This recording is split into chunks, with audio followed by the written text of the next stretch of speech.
got backers on backers, I'm riding around in a coupe. I take your bitch right from you. Bitch, I'm a dog. Beat that whole walls. Hop in the frog. I tell that bitch don't come for me. Come for me. Ooh. Rain drop, drop, drop top, drop top. Smoking on cookie in the hot box.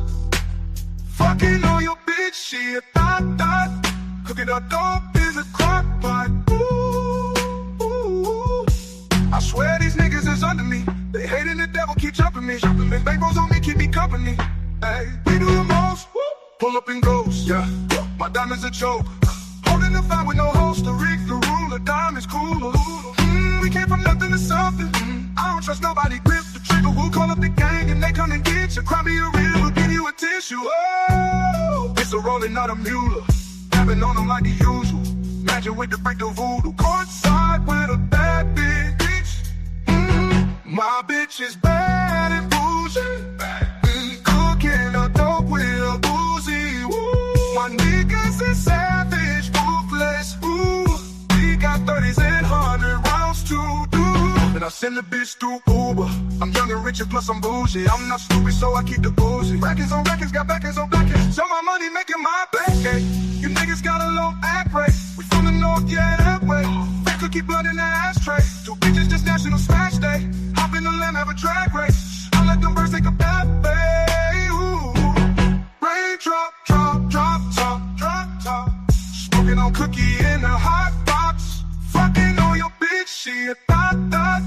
Cooking up dope in the crock pot. Ooh, ooh. Porn phone dropping my outer space, keep cutting. Introduce me to your bitch ass wifey, and we know she slut. Could break down naughty body, now that nigga ducking. Ooh, don't move too fast, I might shoot you. Draco bad and bougie, I'm always hanging with shooters. Might be posted somewhere secluded, private. My bitch is bad and bougie. Cooking up dope with a boozy. Ooh, my niggas is savage, ruthless. Ooh, we got 30s and 100 rounds to do. Still be playing with pots and pans. Call me Quavo attitude. Run with that sack, call me booby. When I'm on stage, show me boobies. Ice on my neck, I'm the coolest. Ooh.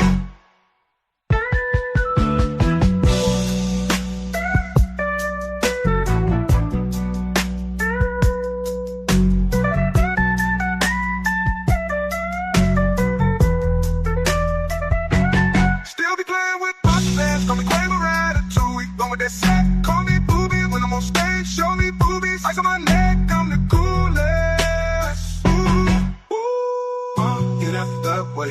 Float on the track like a Segway. Yeah, that way. I used to trap on the subway. Yeah, that way. Young nigga trap with the AK. Yeah, that way. Big deck, home, get it on, make see back. My bitch is bad and bougie. Cooking up dope with a boozy. Ooh, my niggas is savage, ruthless. Ooh, we got 30s and 100 rounds to do.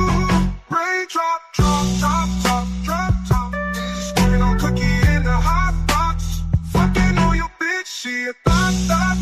Cooking up dope in the crock pot. Ooh, ooh, we came from nothing to something. I don't trust nobody, grip the trigger. Ooh, call up the gang and they come and get you. Call me a river, give you a tissue. Ooh, God next up. God next up. Ooh, God next up. God next up. Ooh. You know, young rich niggas. You know, so we never really had no old money. We got a whole lot of new money though. Take a hallelujah. That's about everybody. We miss on the song a lot. Gives me the name about it. This is called Tell Her Never Do.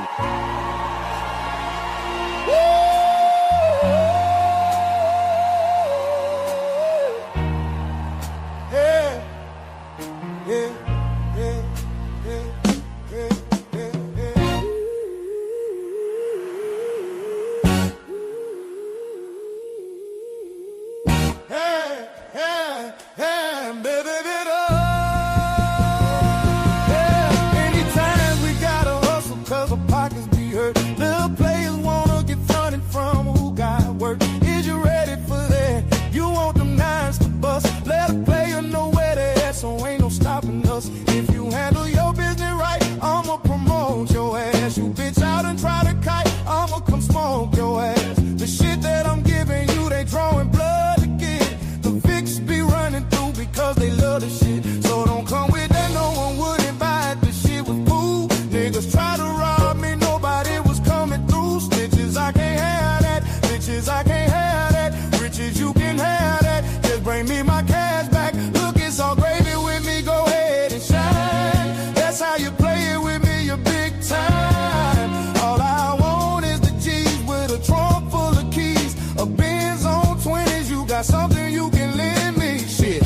niggas ain't doing nothing for me for free. Can't put no trust in you boys, cause y'all be trying to run G. Cause I don't like dreaming about making no cheese.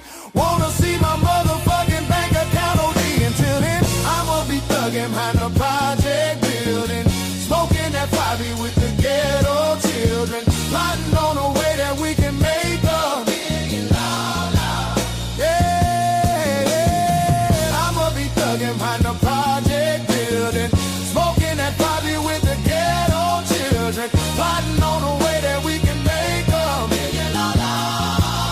Hey, now I'm on some shit again. Leave a hater stranded like Gilligan. Hundreds I'm considering, flexing for $1 million. Catch it, hater, I'm killing them. They stop, but I ain't feeling them. My jacket off appearing them. Some will say it's numerary, partners in vocifering. Juvenile is different. Look at what I did to them. Boys wearing Reeboks instead of Nikes and Timberlands. Bitch hitters, I be tipping them. My Mac 9, it be flipping them. Some of these haters is trying to run G, so I be gifting them. They will do the same to me. Boys ain't no family. Shit is all a game to me, but nobody gon' handle me. 400 degrees, toting guns, running with me. No wonder we need more money one could receive. Player wanna deal with this Christ, I'ma put it open in his life. Never should I fuck with me right. Why you keep ducking me shy? I'ma knock your head off. Boy, tryna get to your fuck, tryna play it off. You made the beat, pussy so wise, you scared. If you mind your fucking business, then your life would be spared. I can't see it. Pussy try to make me out a bitch, I can't be it. I had this motherfucker crow with hitters like Free Nick. You probably can save yourself, but you can't save your neighbors. When my nine get to spinning around like a baseball player. Put on this potato on the end of my nine.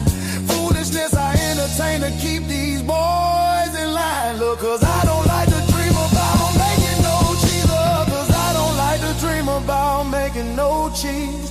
Wanna see my motherfucking bank account OD. Until then, I'ma be thugging behind a project building, smoking that 5 with the ghetto children, plotting on a way that we can make $1 million. Yeah, I'ma be thugging behind a project building, smoking that 5 with the ghetto children, plotting on a way that we can make $1 million.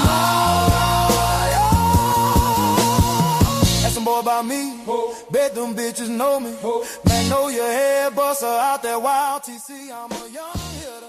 Hey man, YouTube is glitching. It says I am watching myself right now. I'm talking to myself. It's glitching between all 3 platforms. It got 0 people watching. And it's like, oh, y'all in the chat talking. So it's showing 2 people on Facebook. YouTube is showing 0. It's the craziest shit in the world. We gonna talk. I guess I'll talk to myself.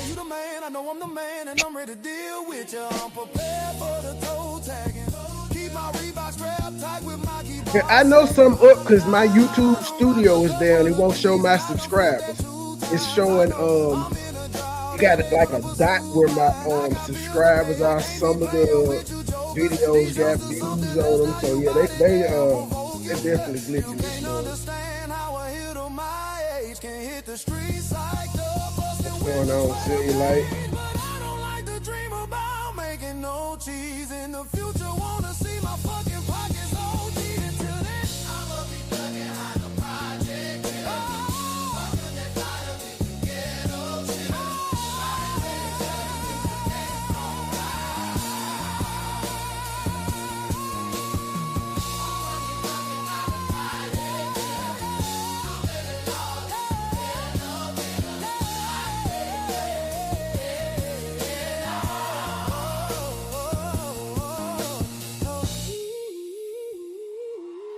Good garbage day, ghetto children. How the hell y'all doing? Good morning.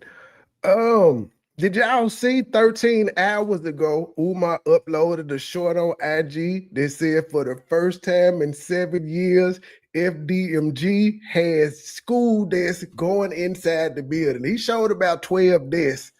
None of that. I think some of them was mismatched, but it looked like he even had them in the hallway of FDMG playing Lovely Day in the background. That shit was funny, but yeah, that was his latest short on IG. He put 12 desks in the hallway. So if DMG is coming, y'all, slowly but surely, 1 desk at a time. All right, we picking up where we left off with this lady. I noticed somebody sent me a screenshot of something. It was so ridiculous what she said that she put on there and took down. It didn't make any sense at all. Hold on, let me see if I can find it. It was something about Umar fucking white women, but her caption didn't make any sense at all. And then she put it up and she took it down. Okay, so the meme says, "Fuck Dr. Umar. He really be fucking the shit out of white girls. Just be faking like that fake ass school." And then she says, "Uh-oh, looks like Umar Dunt, D-O-N-T, pissed off baby daddy. Suki better handle that dick." Or no, that's not a dick. That's Suki better handle that with nails and a laughing emoji. I don't even know what the fuck that means. I have no idea what she was trying to say on it. Suki done pissed off baby daddy.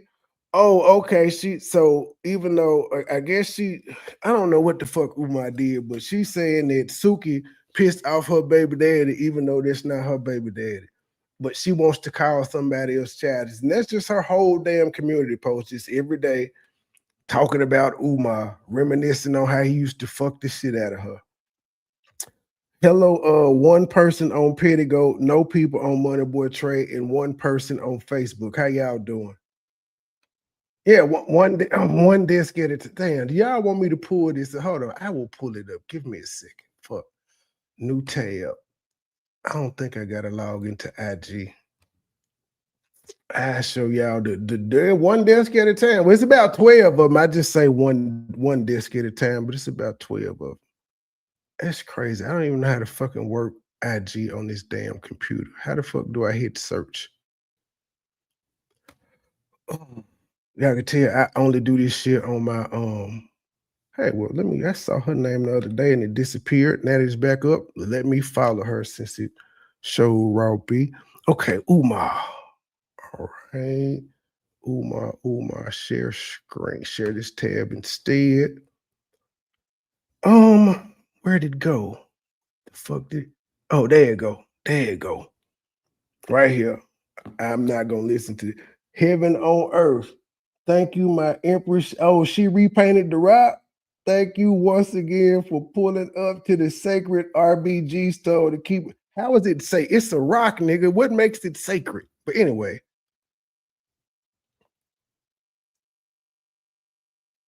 I'm glad it's muted because all he was doing was playing Lovely Day anyway.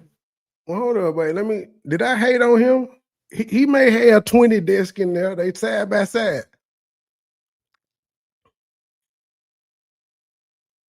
Okay. All right then.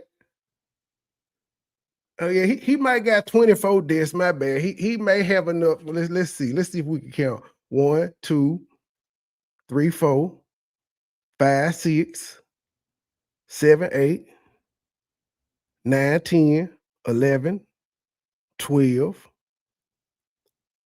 13, 14, 15, 16, 17, 18, 19. Okay, he got 19. He got 19. He look like he ready for business. Look like he ready for business. Okay, stop sharing that one. Shut you out. Damn it. Where's my other one? Share screen. So yeah, Umar said he getting ready for the summer 2030. Y'all got him fucked up. Y'all see it's going down, nigga. He got desk in that bitch. What else y'all want him to do? All right, let's get back to Lanea. I think where we left off last night, she was happy. She was giddy and saying she talks a lot, and she knew that. With Christians, like I was a Christian, but he gets fighting angry about it. So I think that there's something there. Like, I don't know if it comes from his mother, about, like some people just put toxic things about, religion on others, and maybe. Good morning, man. Chaos. And again, she says she has permission from the family to constantly disparage Umar mama and just guess shit about them. including saying their mama was probably sexually abused as a child. He has built up just some nasty. If they okay with it, I I mean, can he see was why. Muslim. If Umar's family is okay with you being online talking about his mama, they mama like that, I can see why he don't let them motherfuckers around. They ain't shit. They ain't shit. But he's not even going at Muslims the way he goes at Christians. You know, right. he was his father who was supposed to have been, you know, kind of abusive to him too, I guess, was Muslim. Yeah, he said, well, maybe he respects the Muslim religion because it's actually black. It's actually black. Well, it was created by, I guess, a half black man. I don't know. But that would probably be my guess why he respects it a little bit more, because at least it was created by the person that looked like him. Yeah, and he said his father was emotionally Even though Allah is white as well, I just whatever. abusive. Yeah, and I think he's mad his dad left him in that situation, because literally everything about his dad he mimics. He's an activist. He followed everything. Usually, if you don't want to be nothing like that parent, you don't want to be nothing like that parent. Hey, Miss Stone, I noticed with all the stuff you put on your community wall, you did not explain why Chunk last name is Stone and why your oldest daughter, they told me that last night too, that oldest daughter or your daughter, she's a Stone. They said the other one got a different name, but I think he may have a name like Umar Johnson, so I think he a Stone too. But how come your baby daddy didn't give your kids his last name? That's the least he could have gave them. Or you didn't want the last name either because you didn't want the ring. Or maybe that's why he don't get busy in Philly, because his dad is active out there. I don't know, but something messed that man up bad. And he's been like that. And I think he went into psychology to try to figure it out. Yeah, I think so too. Baby Candy, I just saw your comment under the under the Charleston White video. He irks me too. He fucks with people. Then when niggas get on his ass, he talking about the police. Now, the only thing about that thing he said was he can't prove anything. His allegations, they would have to really, really scour through security camera and talk to people to see if the guy that Young Thug with had a gun. And I'm pretty sure that Young Thug is allowed to have armed guards with him as long as they're professional police security or whatever. But the way Charleston White described him, he was a short, fat dude, so it sounded like just one of his homeboys. But we step on shit, ain't no threat, because he didn't say he was going to do anything to you. He said we step on shit. And then also you said you seen somebody clutching, but you didn't see anything. And that was that man there. That wasn't a threat neither. He just was like, nigga, don't die in here acting a fool.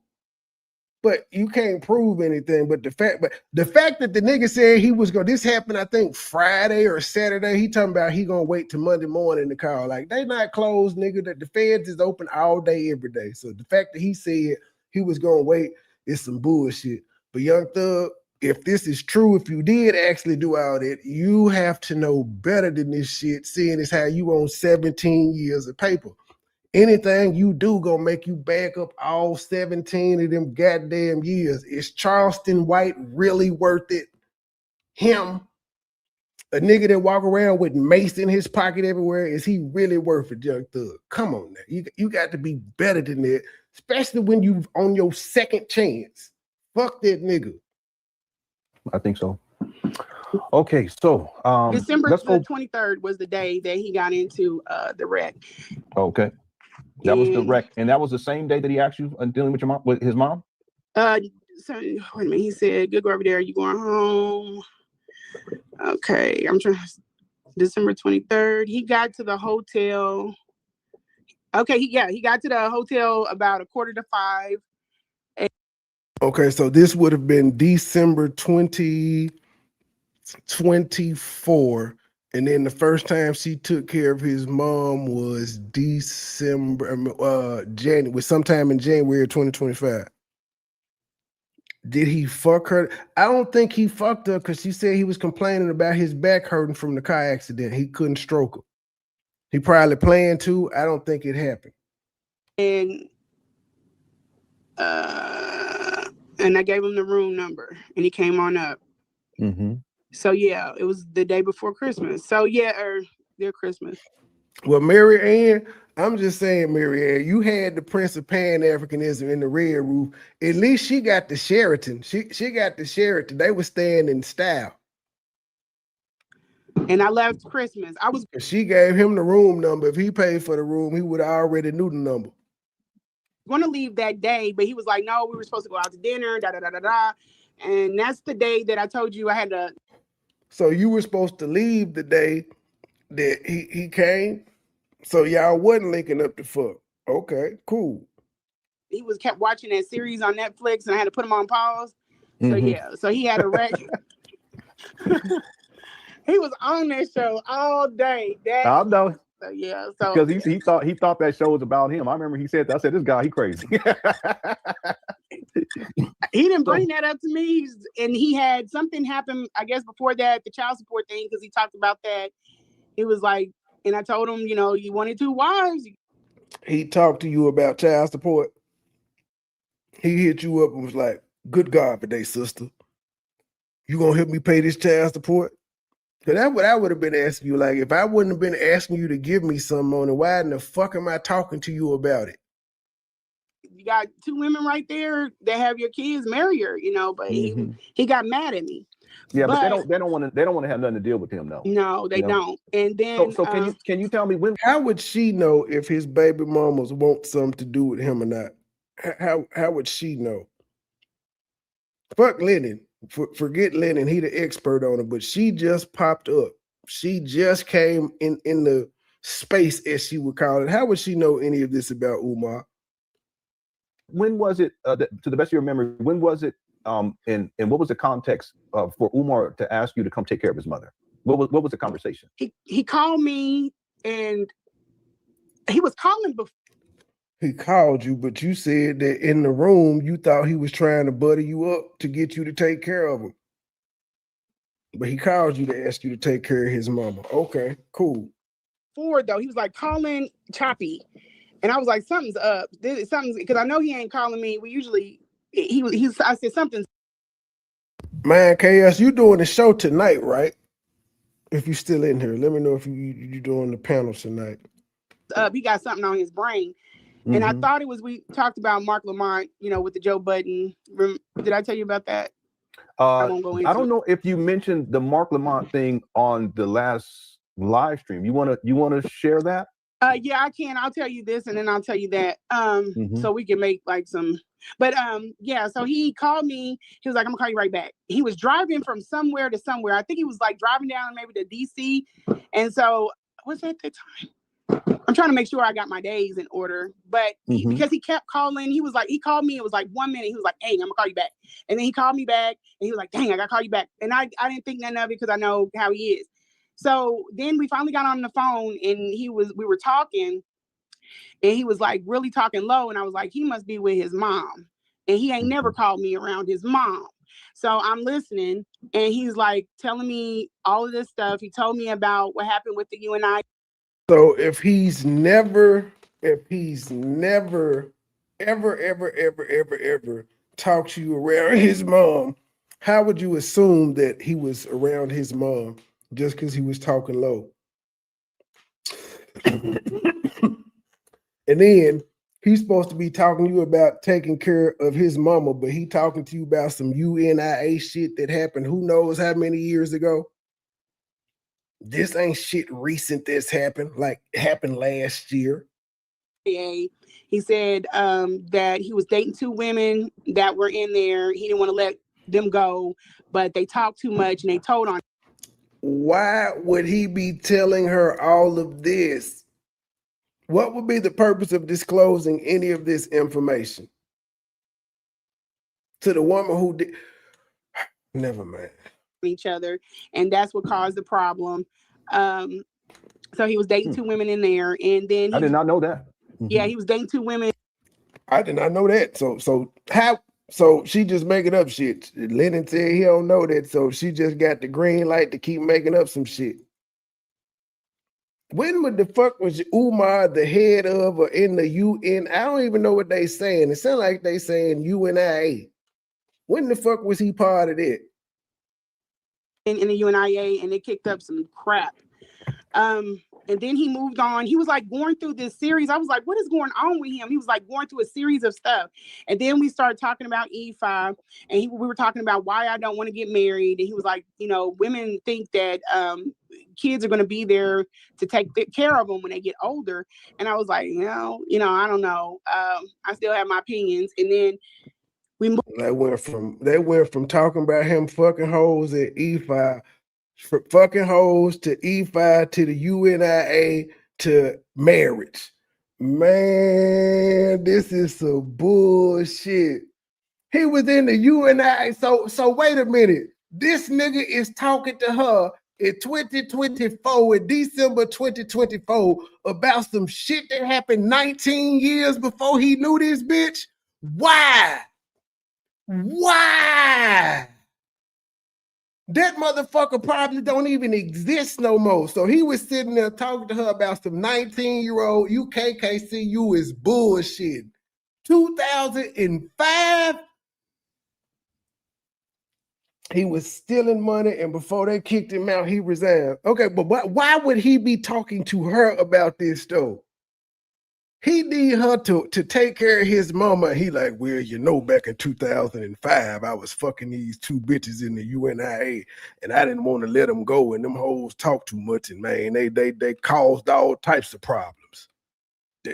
That's the conversation he decided to have with her. Then when they got through with that, he went on to, well, you know, why you practice E5? Why you don't practice E5? And then, well, you know, why you don't want to get married? And then women think that and then he just randomly went from marriage to, you know, people think that their kids is gonna be there to take care of them all the time when they get old and X, Y, and Z. I would tell all ain't shit parents this. You better hope you don't got to have your kids take care of you, because you was some ain't shit parents to them. If you was mean to them, you better expect the same thing in return when you get old. Moved on. We were talking about some other things, but it was like dead silence, and it wasn't like the conversation wasn't really rolling, but he was divulging a lot. Well, Lennon said he ain't know nothing about that. Lennon said he ain't know about the two hoes, so either he helping her laugh. Lennon was like, I didn't know about them bitches. And I was like, but it was like all at once. And I said, he's manic, so I'm not going to worry about it. I'm going to just sit and listen to it. So we get into the second hour. She always calling somebody manic. Wow, little short stub ass. Hour, yeah. We go to the second hour, and then we start going and of him. And here's the thing: Umar does not talk to you; he talks to himself while you are present. So you can interject or whatever, but it's basically keep talking. Yeah. So you wasn't in his presence that much.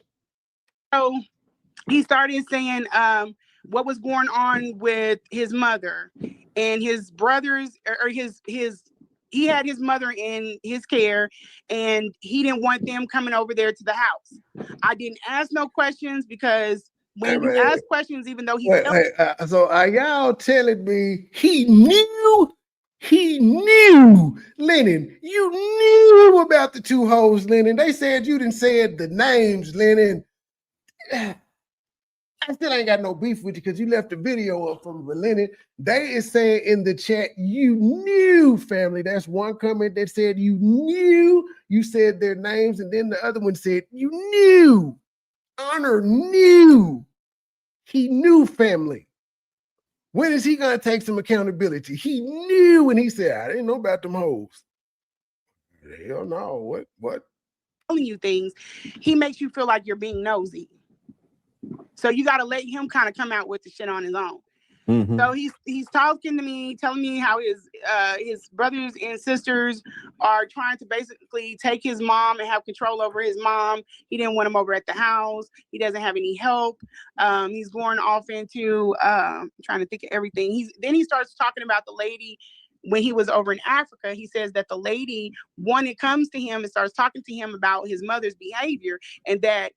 So when he was in Africa, there was a lady there that was talking to him about the behavior. Now, when Mia was being mature while being immature, Somebody brought up him being in Africa and leaving the mama by herself, and Mia said, I'm not going to assume that that's an assumption. I don't know if she was there by herself. This lady here is saying while he was in Africa, it was somebody there complaining. Watch the video when Umar was in the Nat Turner shed. That's right. Fuck Umar. Fuck Umar in this shed. She needed to possibly encourage him to put her on medicine to kind of get her dociled out, and he didn't agree with that. He was furious. So one of the ladies that was in here, this is how he didn't want his mom drugged up and docile. I'm not upset with him for that. The man's a damn psychologist. He know what them fucking drugs do. He thinks though. One of the ladies that was kind of in the meeting with them is like, yeah, Umar, it's really hard. They had to come to him in teams. And I know that is the breaking news of the day. Lennon Honor knew about those two hoes from the INAA NYPC.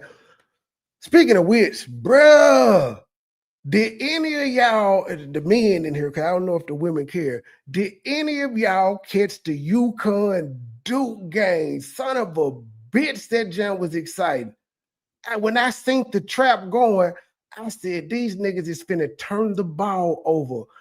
Instead of passing the ball, all this nigga had to do was back up and cuff the ball. He could have balled up.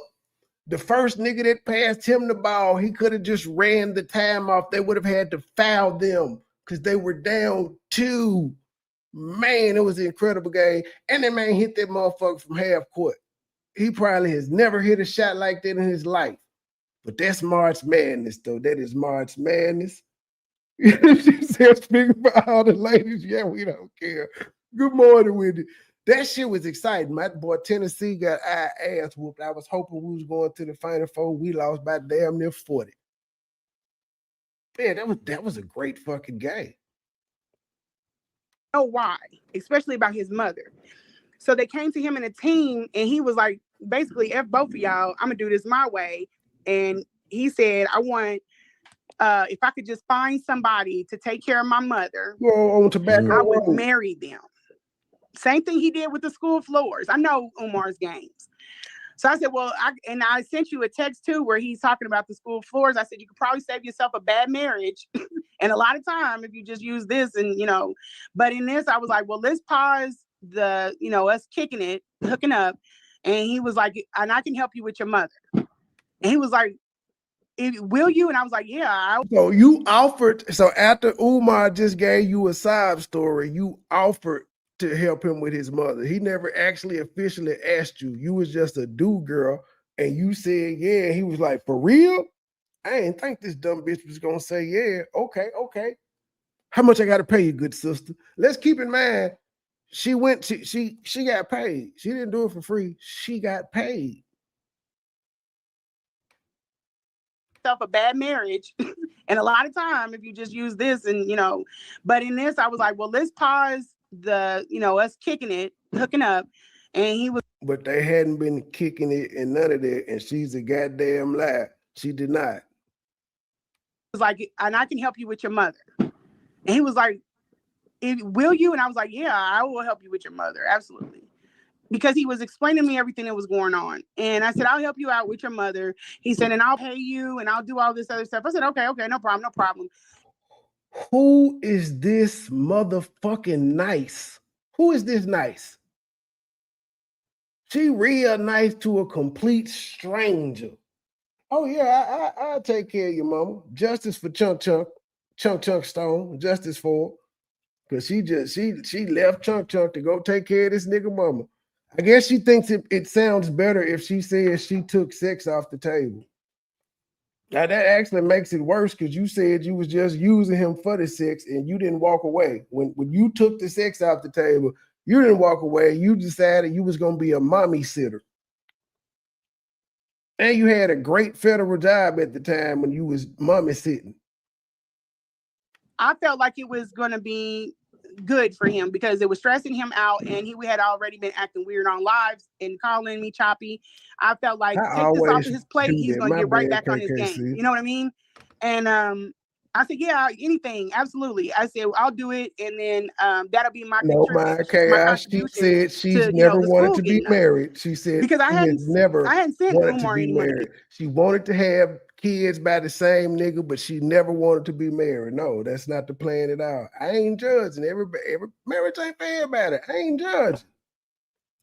I'm not. I didn't want the kids. I don't want marriage neither. The kids are here, but I didn't plan on having no damn kids. Y'all know we used to play them games as kids, and they used to be like, "What you want to be?" and all that. You used to have many kids and cars. I always put 0, 0, 0, 0. I just broke them goddamn kids. They liabilities and headaches. Good What's God, up, man? sir. Good Good God morning. today. Good God for day to you, man. How you doing? I'm all right. I'm thinking about donating the desk to FDMG.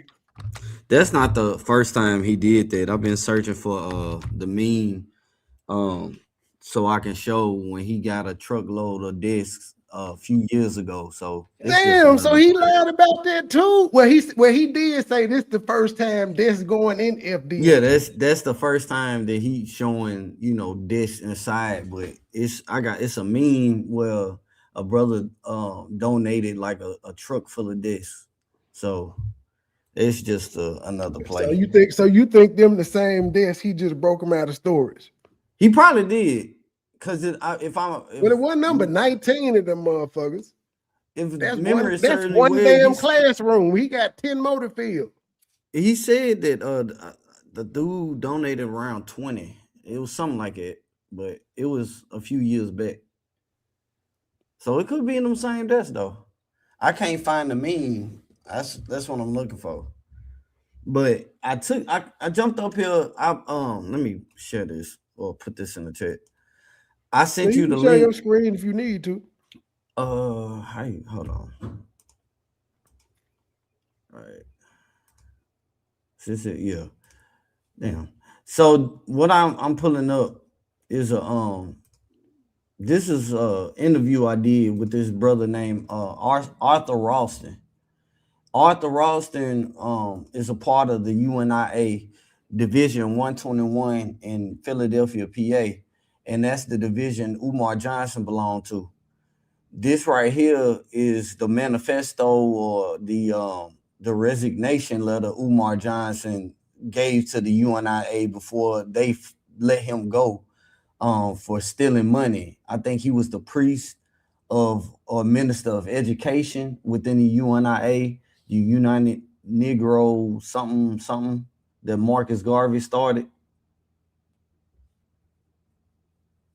Never heard of it, but continue. Okay. Yeah, that's so back, Marcus Garvey, whatnot, RBG, he started this organization and they was supposed to build the Black Star Line and build ships to go back to Africa.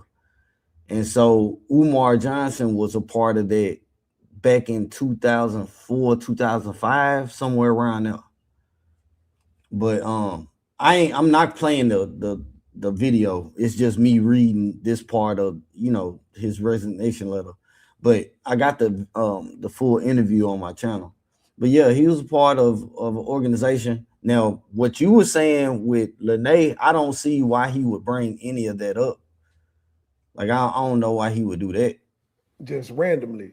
Yeah, because it don't make sense. And honestly, that's something. Unless he's talking about that because of his Team Pan-African organization or something along those lines, I really don't see why he would go into he was a part of the UNIA because he was stealing money and he was on the trip, and while he was gone, they discovered I think he was on that trip using some of their money. It was something along those lines. But when he got back, somebody had tipped him off that they was finna let him go. So he just stepped down. Yes, I did email Rim, Mr. Judge. Yeah, I don't think he can do nothing but put in a privacy complaint. That's what and she just got to take the damn post down. I sent them the link to the privacy complaint and told them that if he can always go on X and hit up Team YouTube. And she I don't know, she losing her damn mind. She Yeah, she says lost she's that man strategic, heavy. but she's constantly acting out of emotion. I'm tripping that she done resorted to full blown doxing. Like nobody has put out any personal information on Lanea. Nobody has. The most we've done is talked about your inconsistencies dealing with the story that you came out here and told us because you wanted us to believe that Umar Johnson was doing this, that, and the 14th. And now you have resorted to putting out phone numbers for no reason. And then she gassing Emails, it. Yeah, emails and everything. she tripping, man. She over there. She right over there with the people. She auditioning for the LWs. You know how they get down, man. She gonna So be the weakest link over there. I'm just waiting for when they finally fall out. When she finally fall out with anti them and they start using all the information that she done gave them or they done found on her, it's gonna be worse than us just talking about these lies that she telling in her stories. So I hope she ready for that. No, Mr. Judge, I hadn't seen the email. But The whole time we've been sleeping together and all this other stuff, I never gave him any money. I sent him a $250, and that was for the books that he left behind.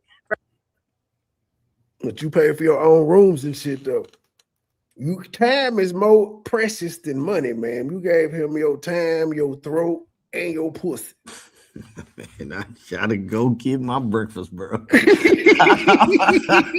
I'm tuned in though, man. I got my damn my chicken biscuit right here. I ain't bit that motherfucker yet. I'm trying to keep from doing the Lanea. My dash at my door right now, so I'm jumping down. All right, sir. All right. From the event. He told me to get him off. I got him off. I sent him his change, or not the change, but the money. And I never gave him any this is for FDM books, man. And you ain't even get no cut. You ain't even take off 25 off the top for selling them or nothing. All right, then. And this is after Umar left. She's selling books for this nigga. He is gone. She didn't have to sell them. They could have just sat in her house. And she could have been like, I ain't find no sales. Nope. She went around and sold them bitches. And sent them $250. Umar wouldn't have got shit. He wouldn't have got them books or his money. I would have sold them, but I would have kept the $250 because according to you, he didn't give you no gas money for going to pick him up in Nebraska. And he stole your son endowment check. I wish I would have sent you some proceeds out some motherfucking books. What kind of woman? G. So I said, yeah, you won't let me go to anything to help out. So this will be my way of helping out. And then you won't let me go out in public with you to help. So I help you with your mama. This will be my way. But she don't like him though, but she just being extra nice for no reason. Maybe she wanted to come to the grand opening.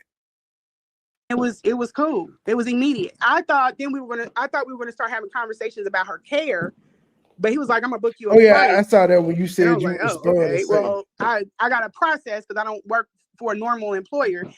I got to process how I can, get the time off. And she don't work. What is I don't work for a normal employer? What the fuck does that mean? And I got to process how I'm gonna get the time off and leave Chunk. Stone, justice for Chunk. And as soon as I clear it, I'm gonna hit you back and we'll just go from there. And I think too, a lot of what was I thought that we were finally getting to a plateau. Like, okay, finally he's gonna be able to relax, put the guard down. Yes, she did say that several times. She didn't want to be seen in public, and I pointed out what's more public than Paint Day, where he be having where it's several people up there and he be live on Paint Day. Told her she wanted to go up there and paint the whole school by herself. I'll not be so nasty every time we talk, at some point, because he's like, damn, this girl really got my back. I really got a friend. Because he said he never had a friend before. Okay, well, you got a friend now. I'm ride or die. What do we got to do to get you right? You in your 40s believe the 50-year-old man tell you he ain't never had a friend before, and you just wanted to be his buddy. My buddy. Y'all remember that doll? That's what Lanea wanted to be. She wanted to be the my buddy and me doll. at some point because he's like, damn, this girl really got my back. I really got a friend. Because he said this is everything she was trying to do for Umar's attention and graces. This nigga didn't ask her to do this shit. I'm gonna hit you back and we'll just go from there. And I think too, a lot of what was I thought that we were finally getting to a plateau, like, okay, finally he's gonna be able to relax, put the guard down, not be so nasty every time we talk, you know. He was nasty to you when y'all was talking. He had his guard up, he was nasty to you, and you thought if you took care of his mama, he would be nicer to you. She remembered the song, Wherever I Go, He's Gotta Go, my buddy, my buddy, my buddy and me. She remembers. At some point, because he's like, damn, this girl really got my back. I really got a friend. Because he said he never had a friend before.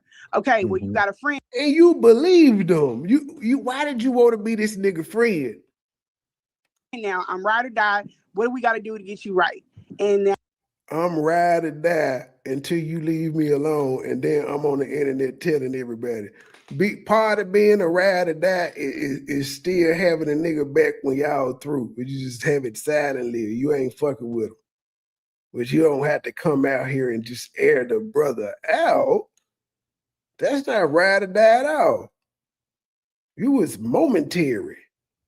that was what it was. So I was on a plane. And then he started beating me up because of the ass. Like not physically beating me up, but you know, he started, oh, you're playing with me and you're just doing this because you think I need you. And I'm like, no.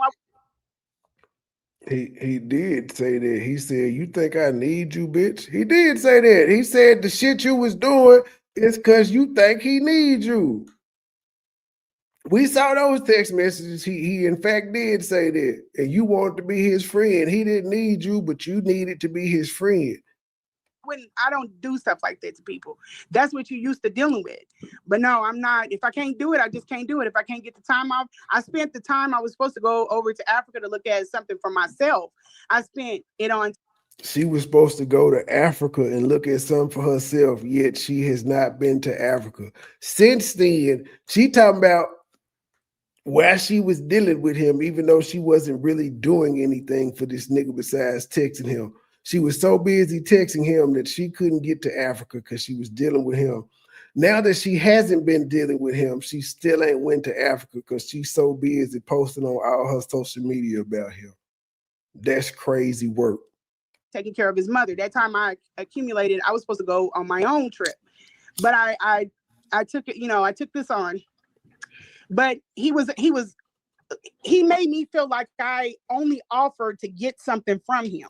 Mm-hmm. And that's not what I did. He couldn't accept the offer. So if he made you feel like that, why did you take your black ass out there, man? We don't know.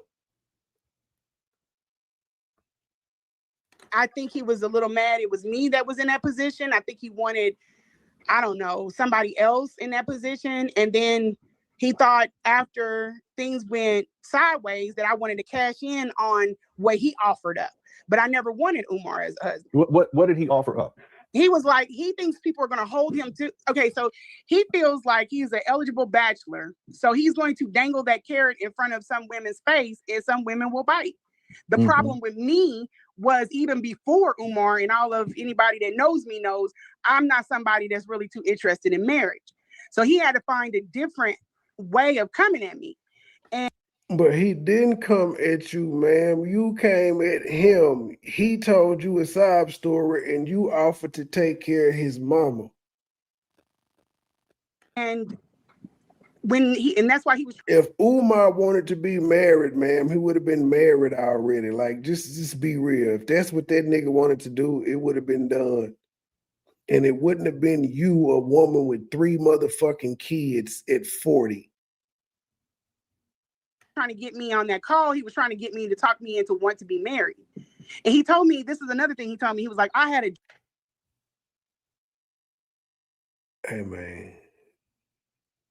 That's why Umar went off. Man, 3 fellatio sessions, and this bitch talking about I wanted to marry her. Marriage? I take a lot of texts and just, ladies and gentlemen, I take a lot of text to text. Dream. You were in a dream and you were sitting in the kitchen and it was another wife there and he was saying something was spinning from E5. He was working me. He was like something was spinning from E5, like this. You said he was working you, well, bitch, mission accomplished. Apparently it worked. You still can't stop talking about this nigga. Laugh out loud, man. The more I hear this BS, the weirder it sounds. Right. And this is one of the original interviews. One of the originals. Dude was spinning. Shout out to Lennon for leaving his junk up so I could chop her down. He knew I was gonna get on this bitch ass family. He knew. And I appreciate Mr. Honor for leaving it up. And it was, basically giving him all of the reasons or all of the signs that I was to be his wife. And I'm not gonna lie to y'all. I really thought, I was like, is this why I met this man? Like, that's just manipulation. He's a master manipulator, so he brings in people because he knows you with evil. It's called running game. That's what we used to call it. Yeah. Well, running game is not being a master manipulator, nigga. It's called running the game on a slow bitch. It happens all day, every day. If you don't want to have game ran on you, don't be no slow bitch. It's real simple. Now, again, if she was Mia's age, we could understand her having game ran on her. She ain't experienced shit. This bitch is old. She got old friends. She know how the game go. She had her first baby at 14. She ain't learned how to not get talked out her pussy. But again, if we just gonna be honest, this was a woman in her 40s with 3 kids. Umar is one of them niggas who actually will text you back. You know how excited this old washed up bitch was when he texts back? You know how excited she was to feel relevant when he was like, will you throw me a show? Do you know how special she felt when this nigga flirted with her? Keep in mind at the time, she about 42 with 3 kids. Her gray in the motherfucker. I don't think she was excited to meet this nigga. But it was he running a long game because I was like, is this like maybe this is why? I finally came off the porch. It was him. I was putting things up, but in my heart of all hearts, I knew. The only game Umar had to run on you was say, good garbage day. Would you like to host me an event if I do it for free? That was the only game he needed. Thank you for the super chat. We appreciate $1, but we would rather have 10. We appreciate $20, but we would rather have 50. We appreciate $50, but we would rather have 100. We appreciate $100, but we would rather have 200. Thank you, Sister Avanti, $10 coming on the Cash App. Thank you, sister. Next time, make it 20, but thank you for that 10. I know you barely had that. Thank you, sister. He wasn't for me, but I wanted to help him out. So yeah, that's how he got me out there. Yeah. So while you were out there, did any of his family members or siblings or anyone for that matter ever come there while you were there? Nope. I don't think they didn't want to come over there. Okay, they didn't want to come over there. So why you saying he keeping the family from his mama, but you just said they didn't want to come over there? How would you know that they didn't want to come over there? Then you turn around and say you the only one in communication with the goddamn family. You see how this shit don't make sense, family? They ain't want to come over there. The people that's trying to get Umar served, they ain't want to come over there. Did any of his family members or siblings or anyone for that matter ever come there while you were there? Nope. I don't think they didn't want to come over there. Lennon, that goes to speak about the family. They really don't think that she's in a bad spot. They're not looking out for her. That looks even worse on the family because her contention and the nephew's contention is everybody want to see her, but she's saying no, they ain't want to come over there. He sent me text messages from his brother And I was even like, I don't know if I need to take a strap with me or whatever. His brother seems a little shady, but I don't know. But he sent me the text message on his brother. She talking to the family, but they cool with her calling them shady and shit of that nature. And his brother is basically, I think you have those, but his brother's basically like, I need some money. What's good? And he's like, you know, did he threaten me at the end? You know what a threat is? It's literally the same text message that he sent my son. And you know, I could find that text to show people. That man didn't say anything to your son about no goddamn money. You said your text that you got, you claim says, hey, I need some money. What's up? And then you said Umar asked you, was it a threat? And you said you know what a threat is. And it's basically the same thing you sent my son. But Umar did not mention no money or say what's up or nothing. He said his family was upset and something was going to be done. And something was done. He came out here and he told the world. But I've never smelled a woman smell like that. But Your pussy stank. Your pussy stank. Your pussy stank. Your pussy stank. Feminine wash. Feminine wash. Feminine wash. Feminine wash. Feminine wash. Feminine wash. It takes the smell away. Na na na na na na na na na na na na na na na na na. Your pussy stink. Your pussy stink. Your pussy stink. Your pussy stink. Feminine wash. Feminine wash. Feminine wash. Feminine wash. Feminine wash. Feminine wash. That smell away. Your pussy stink.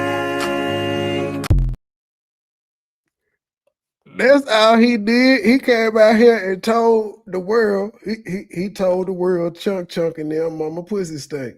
That's all he did. There's no threats. No. Send no bitches to whoop you. I got this bitch. I'm gonna tell the world her pussy stink. Oh, but that was one of the ones that I was like, there's a lot of y'all grind time, and that and when I start getting them phone calls and people in my space, like people like, why is she coming? Y'all grime time, says the one who been out here talking shit about everybody and putting out everybody emails and doxing motherfuckers and shit. We grime time though. She accused us of doxing her address and she come out here and dox Rim number. Ain't that a bitch? For him, why I never came for him. And doctored the messages. She ain't even put the whole message out. She removed some shit. But run around here talking about everybody else stacking messages. I have all the text messages. I tried to break things out cordially. Umar, I said, get your people out of my space. I don't know about no pull-up teams, none of that stuff. If somebody come on my property, I'm gonna put them down. He's like, well, I don't know. What property? The property you said you ain't stayed at in 15 years? The only pull-up team is KKC's group on YouTube. When Umar was talking about this shit, he was lying like he had goons that was whooping folk ass. He was lying. I don't know who it is. Yeah, you do, because the man told you he don't know who it is, and you gonna make him know.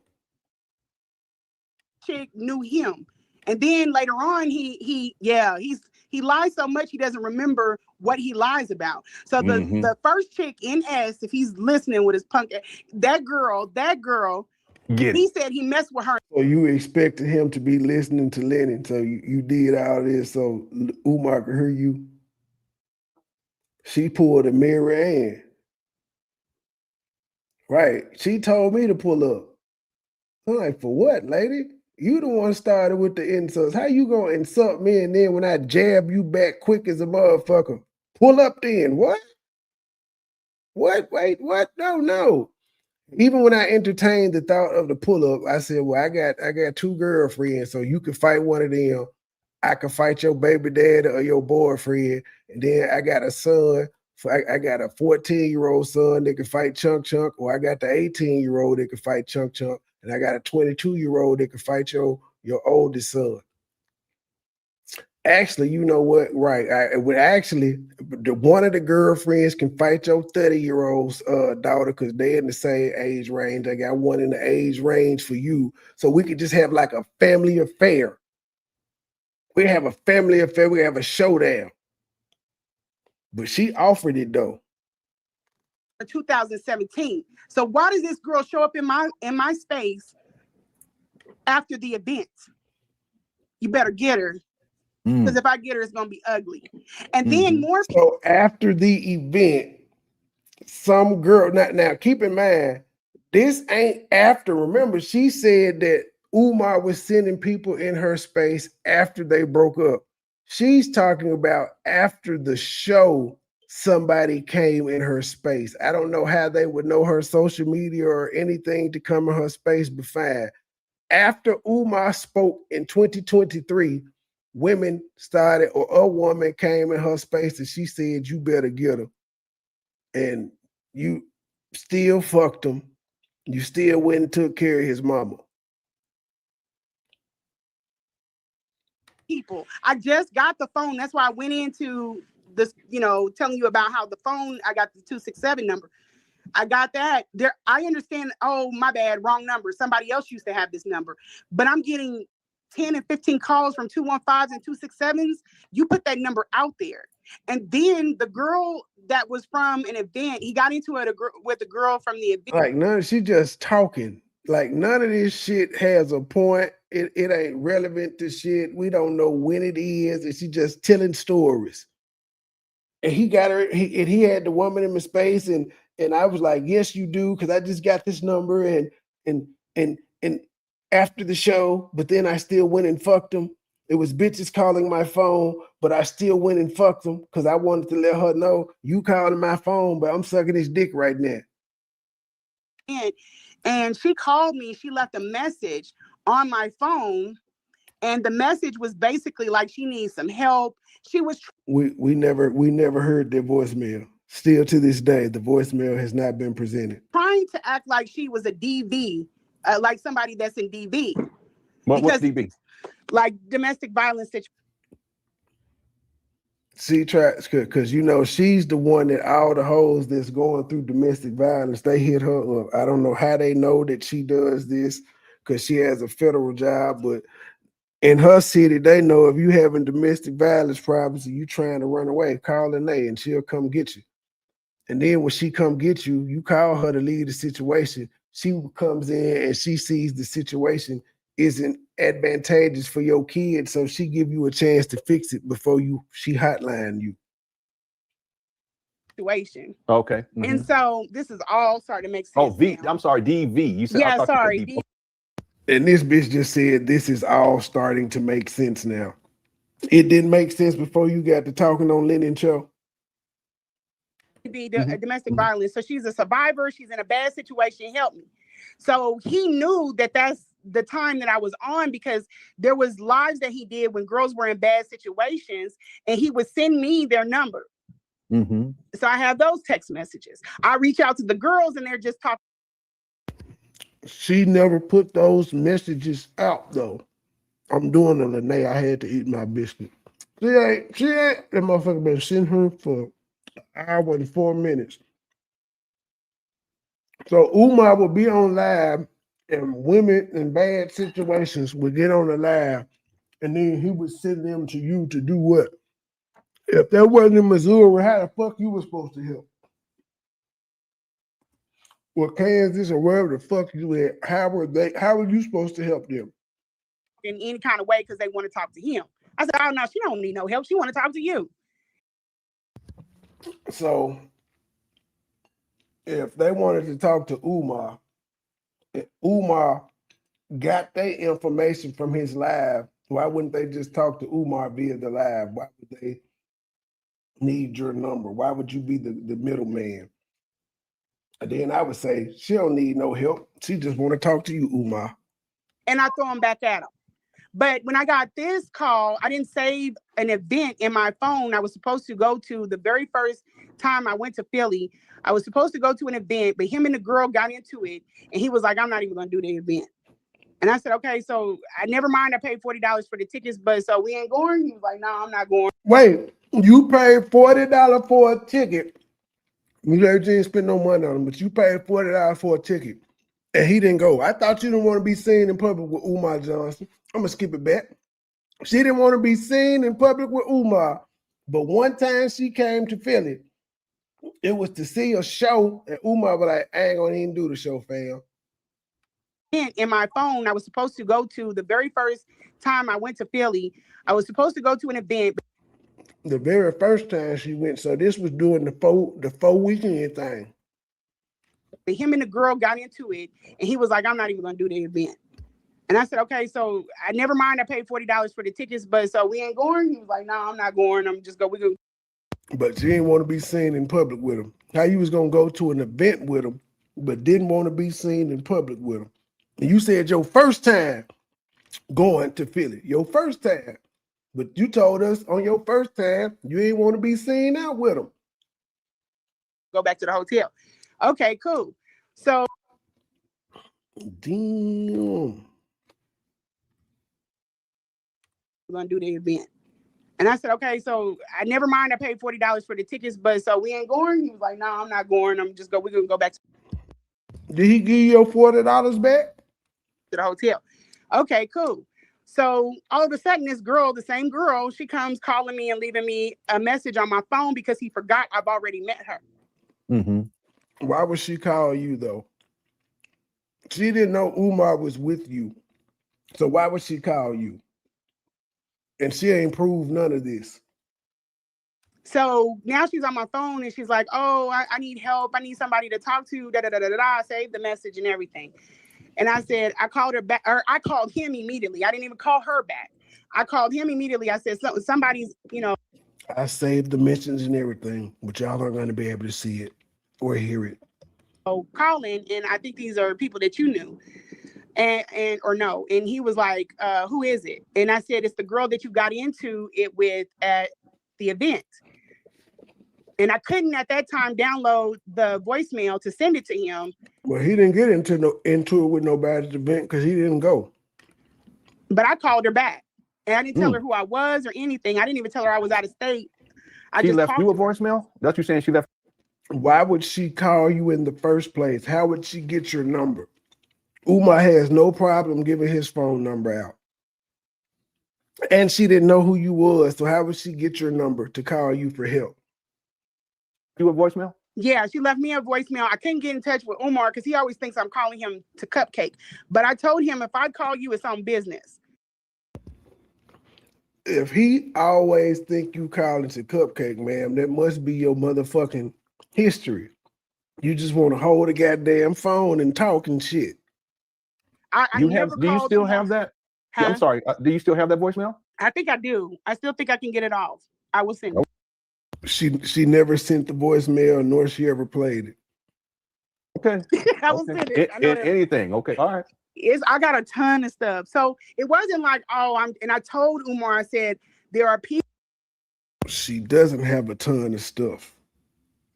People that she got a few text messages that this bitch just won't let go. She still read them motherfuckers and think about the good times, because in those text messages she said, I can't ever think of a bad time with you, Umar. Them her words. So we supposed to ignore that and listen to the bullshit she said. And I'm protecting their privacy from what I just told you, like from dealing with survivors. And then there's people that I know that are also known. You're not the only person I know that's known. I need you to get these people away from me, because what if I would have answered the phone and just talked to her like, are you safe? Are you, what are we doing? Where are you? Do you need, help? Then somebody would have knew something about me. And I'm not interested in giving out that type of information. So I told him, get these people out of my space. This makes no sense at all. A woman that Umar Johnson was supposed to do a speaking engagement for, and he canceled, knows nothing about you, got your number. How would she get your number, ma'am? Especially if it's a new number, but I guess that's why she's trying to say it had to be Umar, but this whole story is bullshit. Why wouldn't the woman just call Umar? So she called you playing like she was a domestic violence victim. Keep in mind, she's mad at Umar. So her and Umar aren't working together on this when she would be doing this on her own because she mad at him.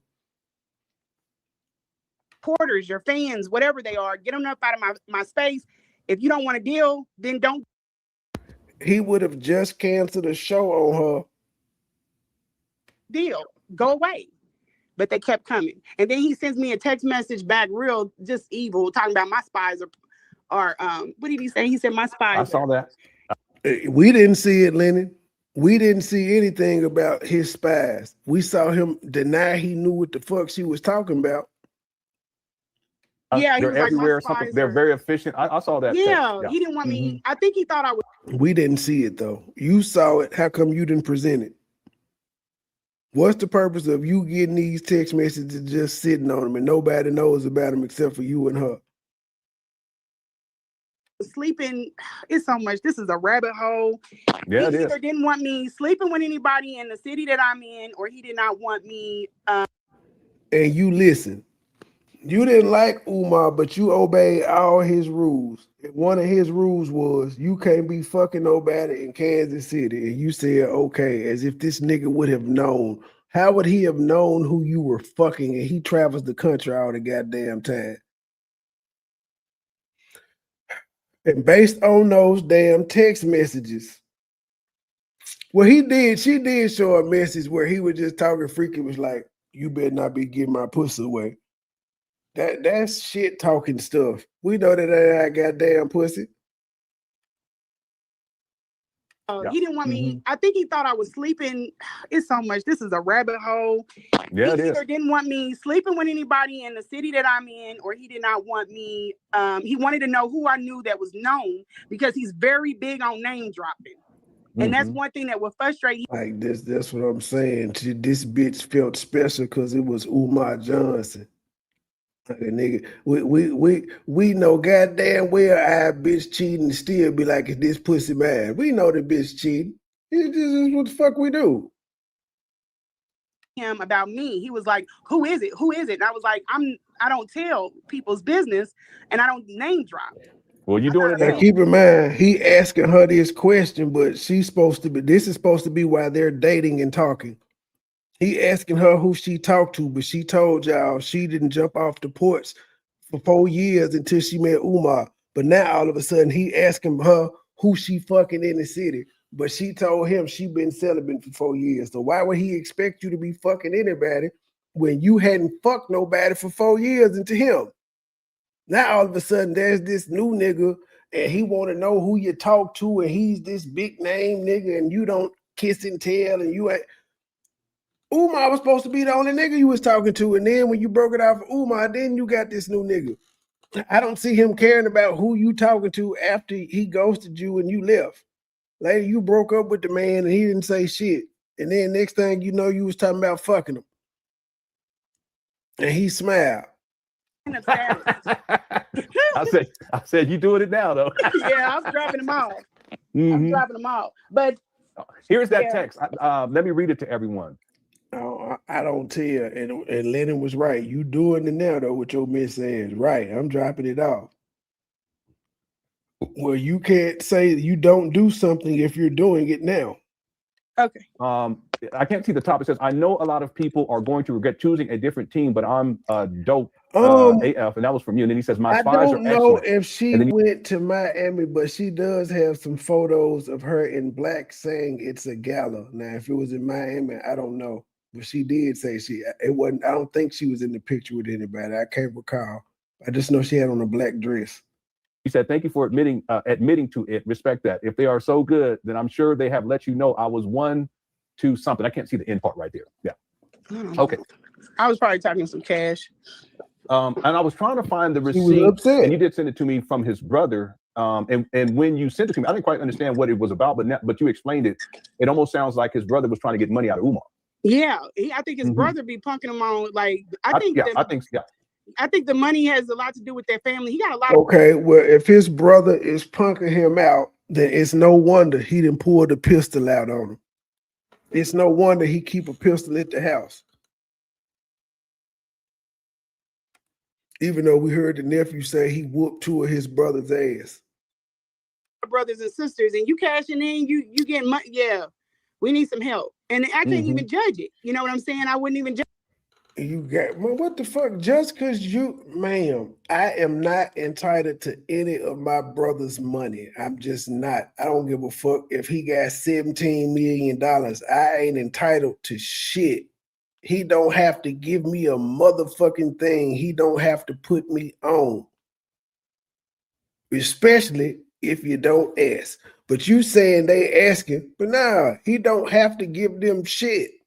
The fuck you mean? It's his money. But I don't know. No, and that happens because I had a cousin. Well, he's still alive, but one of his siblings was involved with some stuff. I'm saying they. I'm trying to drop too much information. They was coming up on some crazy amounts of money. I'm talking millions of dollars. Yeah. I didn't tell y'all what they was doing. And her brother, once he was in jail at first, but by the time he gets out, he found out that they was coming up. You know, they was really coming up. And he was like, yeah, I need money, right? So initially they thought that they could just give him a little bit and then he'll leave it alone. But as the money kept coming in, he kept asking more and more. And then he was like, well, if you don't give me money, I'm gonna go to well, he didn't say feds, but we knew what he was talking about. And that was his way to continue to get money out of his siblings. And he did it for a very long time until they finally all got hemmed up. But that's a whole nother story. But yeah, that happens. Yeah, that happens. Wow. And yeah, I think they was shaking him down left and right. I don't know what the dynamic is, but they're very, close mouth on a lot of things. And they were pretty much like, he took his mom, and they were like, okay with it, I guess. I think he did say he took the mom and they were okay with it. So this is before the nephew came up and spoke too. Close mouth on a lot of things, and they were pretty much like, he took his mom, and they were like, okay with it, I guess. I think he did say that they come over and visit, but he specifically told me if any. What, ladies and gentlemen, Umar keeps the family from the mama, but she said he took them and they were okay with it. She claims that they're trying to get him served and they want their mama. And then she also just said, I think they come over. They come over. They get to come over and visit. So they see the Hordish house and all of that when they come over and visit, and they don't clean it up either. But Umar's the bad guy. Umar had to put two grown-ass men up out the motherfucker that was living in this bitch every day and not doing shit. And one of them was her husband. And they were pretty much like, he took his mom, and they were like, okay with it, I guess. I think he did say that they come over and visit, but he specifically told me if anybody comes to that door, and I remember this about when Anissa came out. Well, if they come over when he ain't there, don't let him in. But you just said he allows them to visit. Only when he there, though. This shit is crazy, yo. It's crazy. She been flip-flopping the whole time. I know Rim is pulling his dreads out like, I listen to this line, bitch. Because I'm like, what do I do? Like if the family come up. I listen to her, this yuck. Over, I know how my family is. They're going to pull up and be like, hey, what's going on? Type. If they came over and was like, hey, where is Umar? What, Girl, your family ain't going to do shit. Or whatever. What am I supposed to do? Just like your family has not done anything to Umar since he told the world your pussy stank, and he still around this motherfucker flying, traveling the country and shit. Your family has not pulled up to FDMG. Not let them in. They mamas in here. They ain't pulled up to Nan lecture. You know what I'm saying? I don't want to be in that dynamic with the family, but I'm trying to protect your space too, her space. I don't know if they're good for her or. I'm trying to protect you. I don't know if they're good for her, but you are in contact with the family. They're the only ones that talk to you. And they supposed to came to you after you first came on Lennon's show. And this ain't your first time on Lennon's show. Let them in. They mamas in here. You know what I'm saying? I don't want to be in that dynamic with the family, but I'm trying to protect your space too, her space. I don't know if they're good for her or good, bad. I don't know. But he was like, no, if nobody that comes here don't answer the door for anybody. He bought me Valentine's. He got me and his mom Valentine. Yeah, you told me that real quick, because he's against all of that, right? But like you said, he's a regular guy. What year was that? That man bought me Christmas presents.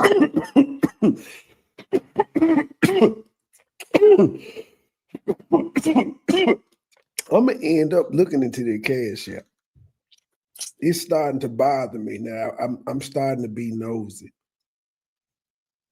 If I ask him to, he's really, I don't know like what his obsession is with me, but yeah, he's obsessed with you. He got me and his mom Valentine. Yeah, don't answer the door for anybody. He bought me Valentine's. He got me and his mom Valentine. Yeah, you told me that real quick, because he's against all of that, right? But like you said, he's a regular guy. What year was that? That man buy me Christmas presents if I asked him to.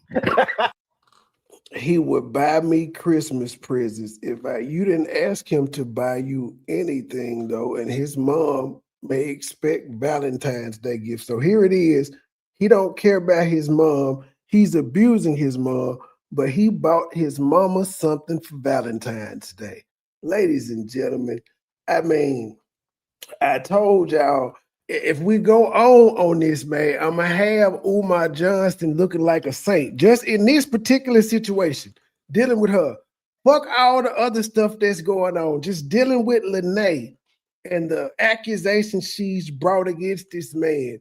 She just told y'all the man bought his mama some shit for Valentine's Day. What son that don't care about his mama and mistreating her would do that?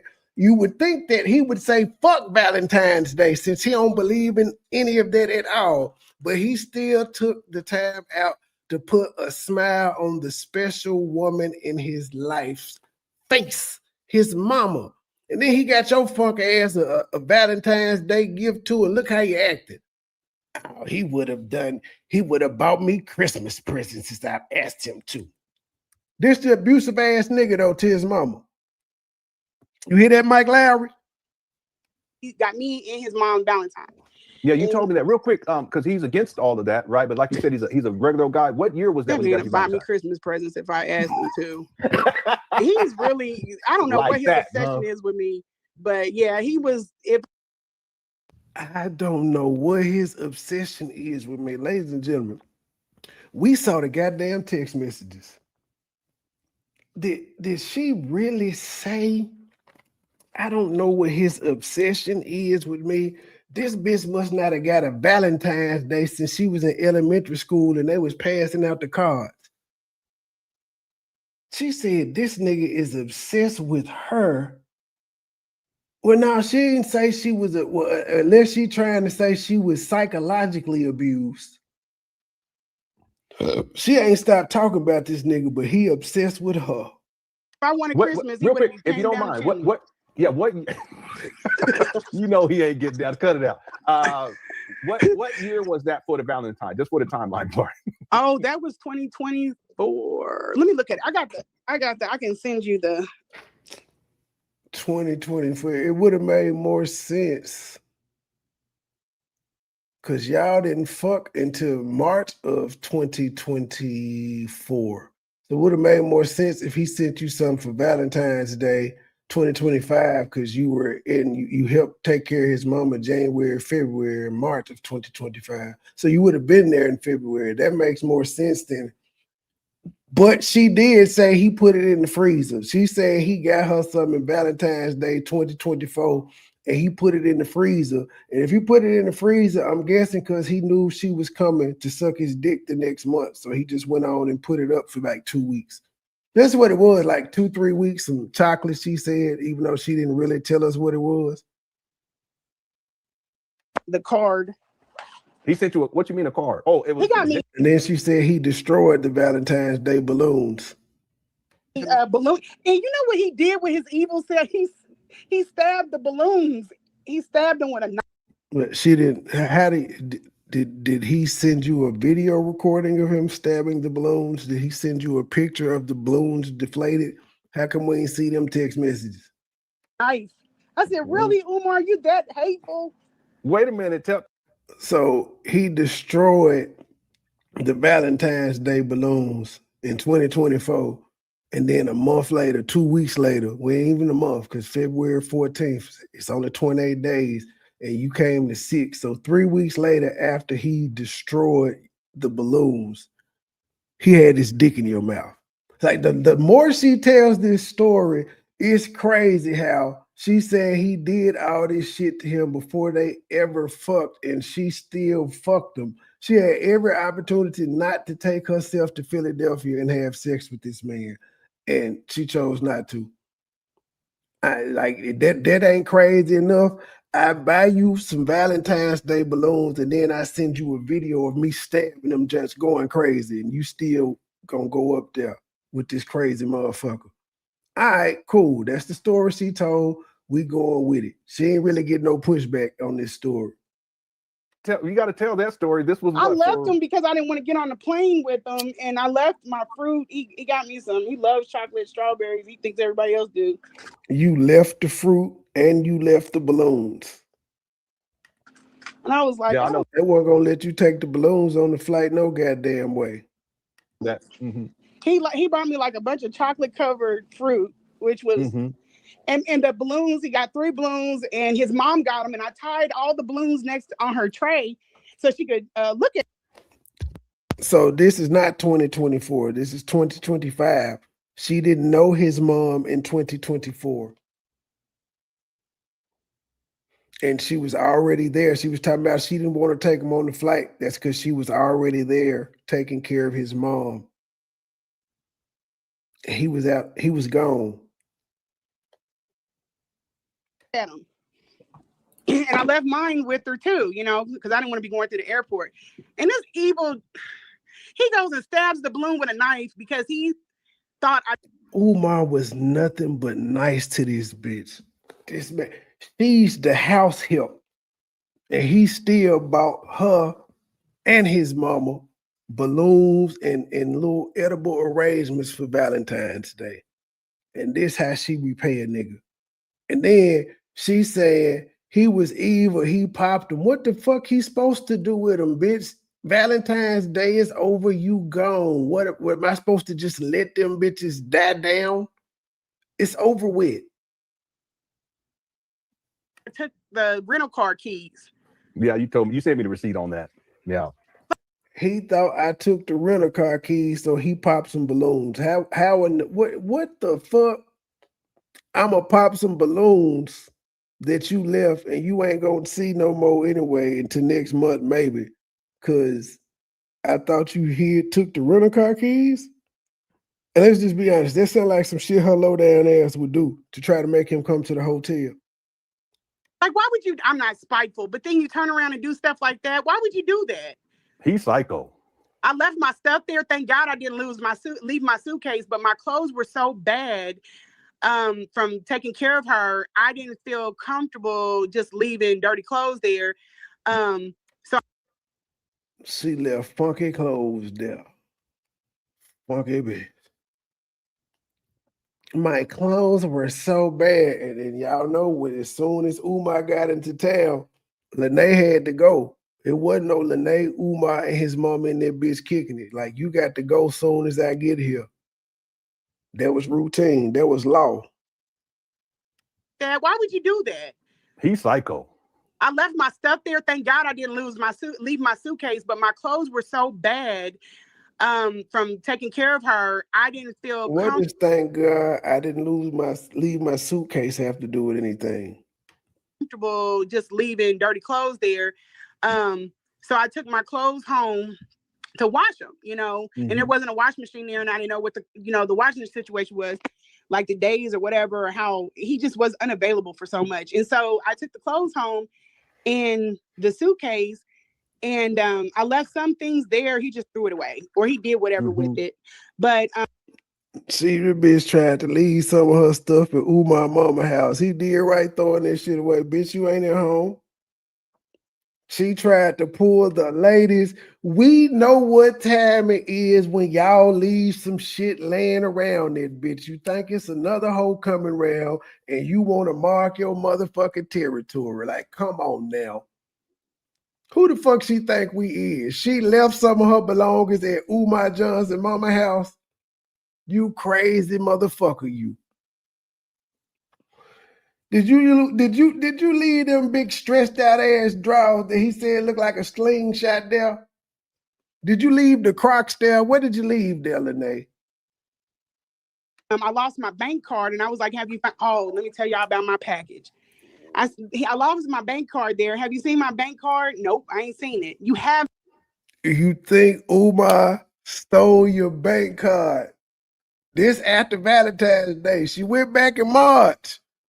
She went back to take care of his mama in March. That at this point, she thinks Umar done stole her son's endowment check, and then he done took her goddamn debit card that she lost. He wasn't there. She misplaced her debit card. He was gone. And when he got back, you know, seen it, you probably threw it away. And then I had a package coming with iron pills. Well, if he threw it away, that means that he clean up, don't it? You said he don't clean up around that bitch. It was the first time I took care of her. My iron got real low. When we got into it in the kitchen, that was because I had a bloody nose and I was getting dizzy. Yeah, my iron was stupid low. Yeah. Okay, so now you were dizzy and you had nosebleeds because you were dizzy and your iron was low, but you previously said that you did all of this because the house was so nasty. The house was so nasty. I think you may have said something about mold, and you said it caused you to have nosebleeds. You said you looked this up. Now it's your iron was low. You don't know what story you're going to get from Two-Face. Double-sided stacks. We're going to call you double stack instead of Lanea stacks. You like a little Wendy burger. You musty and stuff. You short and compact and square like a Wendy burger. Even though, sis, it might not even been that. It could. We know why you don't cam up, ma'am. You don't want us to see your Paul Bearer chin. It's just been the Undertaker. In that environment. Yeah. I didn't even think about that, but I was dizzy. I was like, I couldn't do the dishes. I kept getting like standing there. I kept getting dizzy. So he was like, "Why ain't the dishes done?" I was like, "Well, you'll see on the camera because you can like literally see me trying to catch." Hey man, he paid you to do the motherfucking dishes. Why they ain't done? You got paid to wash dishes. You talk about how nasty Umar got it in that motherfucker. Umar is gone, and Umar got to come in and say, "Why you ain't done the dishes? I paid you to." And you telling him to look at the camera, you got an excuse why you was a lazy motherfucker. Man, look, this is not right. Justice for Umar. Only in this situation, justice for Umar. Catch the blood or whatever. And he was he never said, "Oh damn, you had a bloody nose, my bad. That's why the dishes wasn't done." He didn't care. And so wait, like, so did your nose bleed for 12 continuous hours, bitch? You should have went and sought medical care. How in the heck? I had a nosebleed. That's why I couldn't wash dishes. Bitch, you don't know how to tilt your head back, stick a cotton ball or some toilet tissue up in that motherfucker and wash dishes? That you sound like excuses to me. And she wondered why she got fired. She telling y'all she dropped this man mama and she didn't wash dishes, but she wondering why this nigga fired her. Man, thank you for leaving this up, Lennon. Thank you. You the man. then I was like, my package, I was at the hotel. He put me in a hotel. And I said, I have a package that's coming. He was like, "Why can't you just go to CVS and get your iron pills?" And I was like, "Cause I wanted these iron pills. My kids were sending them." And so why you got shit getting delivered to this nigga house? Boy. He was like, he refused it. He refused my package because I wouldn't tell him what was in it. You sent me the receipt too. Yep. That's his motherfucking right, bitch. You could have been having drugs smuggled to this man's mama house. He don't know you. And why wait 3 days for some fucking iron pills when he said, "Bitch, I could go to CVS. I could go to Walgreens." Fuck you having shit delivered here for? from your kids. I sent it and they refused it. And it says biggest day. And my cousin works at the post office and she was like, he refused it. I was like, that's hateful. He's very. She always got an inside man. And then you got some iron pills sent there while you weren't there, ma'am. Because he wasn't there when Umar got back off the road, you weren't there. So in order for him to refuse the pills, you couldn't have been at the house. You had to have already been gone. Fightful. The thing, and I have to say this, that's not manly behavior to be stabbing balloons for this type of situation. And hold on, let me check my email. Boy, sir, it's not manly behavior to say you talk to roaches. Like, shut the fuck up. Like, nobody asked you for your opinion on what's manly. It's a whole bunch of shit you do that niggas would not consider manly. It is what it is. Yeah, some people would say it ain't manly to punch a goddamn wall, but some niggas punch walls when they get mad. What the fuck? Someone else commented and said, for him to do that, that's like it could lead up to something even more serious. Yeah, I know. That's why I said they had the team talk to him about his mom. I don't think it was safe putting her on meds. Hey, y'all, here's the infamous Umar Johnson Valentine's Day. Happy Black Love Day. It don't say Valentine's Day. It says Happy Black Love Day, and it's an edible arrangement. Happy Black Love Day, Miss Stone. Not baby. Not baby. Not my love. Not my queen, Miss Stone. You have been a complete blessing. Thank you for helping us. Love, Jermaine. And he talking about thank you for helping me and my mama. That was the Valentine's Day gift she got. Thank you for helping me and my mama. Anywhere in that goddamn jam, he could have made it seem like you was the love of his life. He did not. That man called you Mrs. Stone. Mrs. Stone. MS. No R. And Chunk last name is Stone. And I'm kind of confused about that, though. I'm still waiting on the answer on that, man. Yeah. Just going on one-on-one, I don't think it was safe. And he was so, like, clearly, Umar, something's going on with this woman, and he's like vicious about it. I don't think it's about his mom. I think it's just because that's what he wants, and that's the way he's going to have it. Okay. So you saw he had I can't remember if he said a Glock or something on his the pistol. Okay, so a pistol on the dresser. Yeah. He does have knives and he likes playing with them because I've seen him in different videos. He buys them every time he goes to the Did you see any knives around? He bought one when he was in Kansas City. He buys knives all the time. Yeah, he likes knives. Oh my God. Yep. I wouldn't trust him with a gun. His mental state is not. He's out there. Yeah. Yeah. Did you see? I'm sorry, sis. Did you see? Because there is a video, and I can't remember which video it was, but I do have it downloaded. I just got to run back into it. There's a video where I think he's up at the abandoned buildings, and he has some. I wouldn't trust your crazy ass with no gun, but unfortunately, your crazy ass is allowed to carry them. What do they call brass knuckles? Did you see any of that? I didn't see that.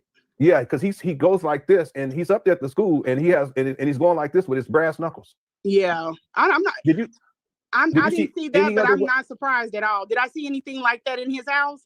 Yeah. Did you see any other weapons? Just the pistol. I don't know why he would leave the pistol out on the dresser other than to intimidate me. Umar Johnson is out of the country, out of town, whatever may have you. Lanea is there in Philly. We don't know what type of neighborhood, but she's there alone with his mama. He leaves the pistol on the dresser. Anybody in the chat want to guess why Umar left the pistol out on the dresser? And do y'all think he left it on the dresser to intimidate her while he out the motherfucking house? What he gonna do with the pistol in another state or in another country that's gonna intimidate you? Why do y'all think he left the pistol on the nightstand? I'm gonna see what y'all say on this one. I gotta see the answers. Hopefully YouTube back working right. I see the numbers have started looking normal. It ain't on 0 no more. My pistol is on my dresser. What does it say? Let's say she has 3 baby daddies. Only the eldest son has a different name. Wouldn't trust her with a gun. So what? Listening to this mess now is wild. Lots of people have brass knuckles. She wasn't supposed to be in his room. Or there you go, Lance. There you go, Miss Mac. There you go. There you go. He left the pistol out in case something happened. You could protect yourself and his fucking mom, you nut. How can he intimidate you and he ain't there? Mary Ann Lawrence saw the gun in his bag too. So apparently Umar took the gun. See, this is what I'm saying. Didn't she say she flew Umar out? Umar wasn't flying with no goddamn gun on no airplane. I don't think he knows the procedures and policies to even check that jet in, but we're gonna say Umar took the snub nose and traveled from Philly to Ohio with that jet. I don't know if Umar has a gun license or not. I don't know if Philly is open carry. I don't know if Cleveland is open carry, but it's a whole bunch of logistics that got to be mapped out before you just pop up in another state with a gun. But cool. Mary Ann saw the gun too when she was rambling. Yeah, that's wild. Stabbing balloons. That's like, man. If you coming in the house, if I don't do nothing else when I come in, and if I have on I have a 16-year-old here, all my kids are familiar with carrying and everything. But the very first thing I do is hit the safe. The very first thing, even if I don't have the wristband, just to check. What the hell?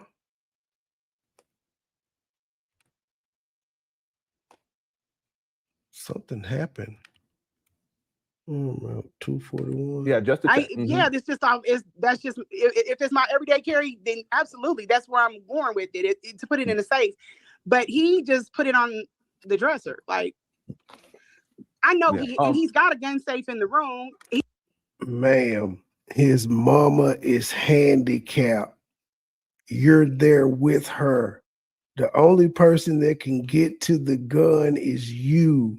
She can't get to it because she's handicapped. There are no kids in the house. So why would he need to have the gun put up and or in a safe?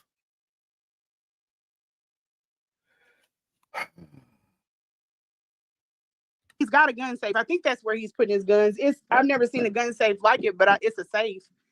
He's got a safe in there. Why not? Why would you just take it off and put it on top? Well, I don't know. Maybe if you don't have kids in the house, I don't know. But it's some states like that. Like Tennessee is a reciprocated carry state. So like 34 states recognizes Tennessee's whatchamacallit. But it's a lot of states that's like that.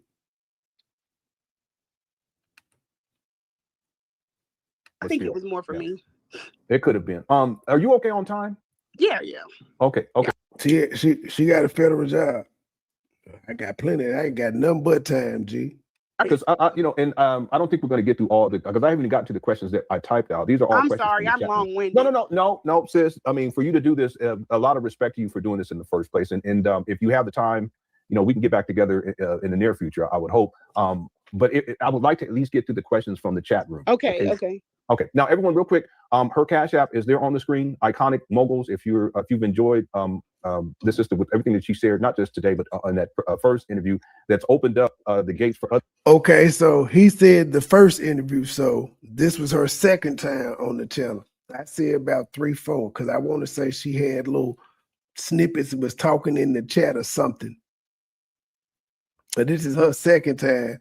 And okay, the first time Umar ignored it. Well, no, apparently Umar didn't ignore it. Hell, Umar went balls to the wall. He heard this shit. The people to come out. Then he said her pussy stank. She did this follow-up. Then came Tasha K and Storm Monroe and everybody else. speak about Umar. Again, if anyone is watching this and you have stories that you have personal dealings with Umar, whether you're male or female, and you would like to come and share your story. That's crazy. If you are male or female, that man gave a Jerry Springer's pitch, and you want to come tell your story, reach out to 1-800-LEMONHEAD. You can email me at linenhonor@yahoo.com, and then we'll go from there. So again, Lanea's Cash App is icon $icon. Oh, fuck that. Speaking of which, hit the Cash App, hit the PayPal, hit the Super Chat, join the membership, buy an album. IKONICMOGULZ. Okay. All right. So let's get into some of these other questions. Did Umar act like he was financially struggling? Yeah. Lady, you done made this man a motherfucking sympathetic figure. That is crazy work. Yes. Because I had to rent the house. He's not doing well. I had to rent the house. You ain't spend no money on this nigga, but you had to rent the house. Nigga, you had to rent the house so when people did a public search, motherfucker like Lennon Honor, they wouldn't find the house. That's why you was gonna have to sign it, ma'am. Not anything else. It's because you was gonna be on the hook and people wouldn't be able to find his place. Like how Lennon said he got blueprints of his mama house because he know his mama name.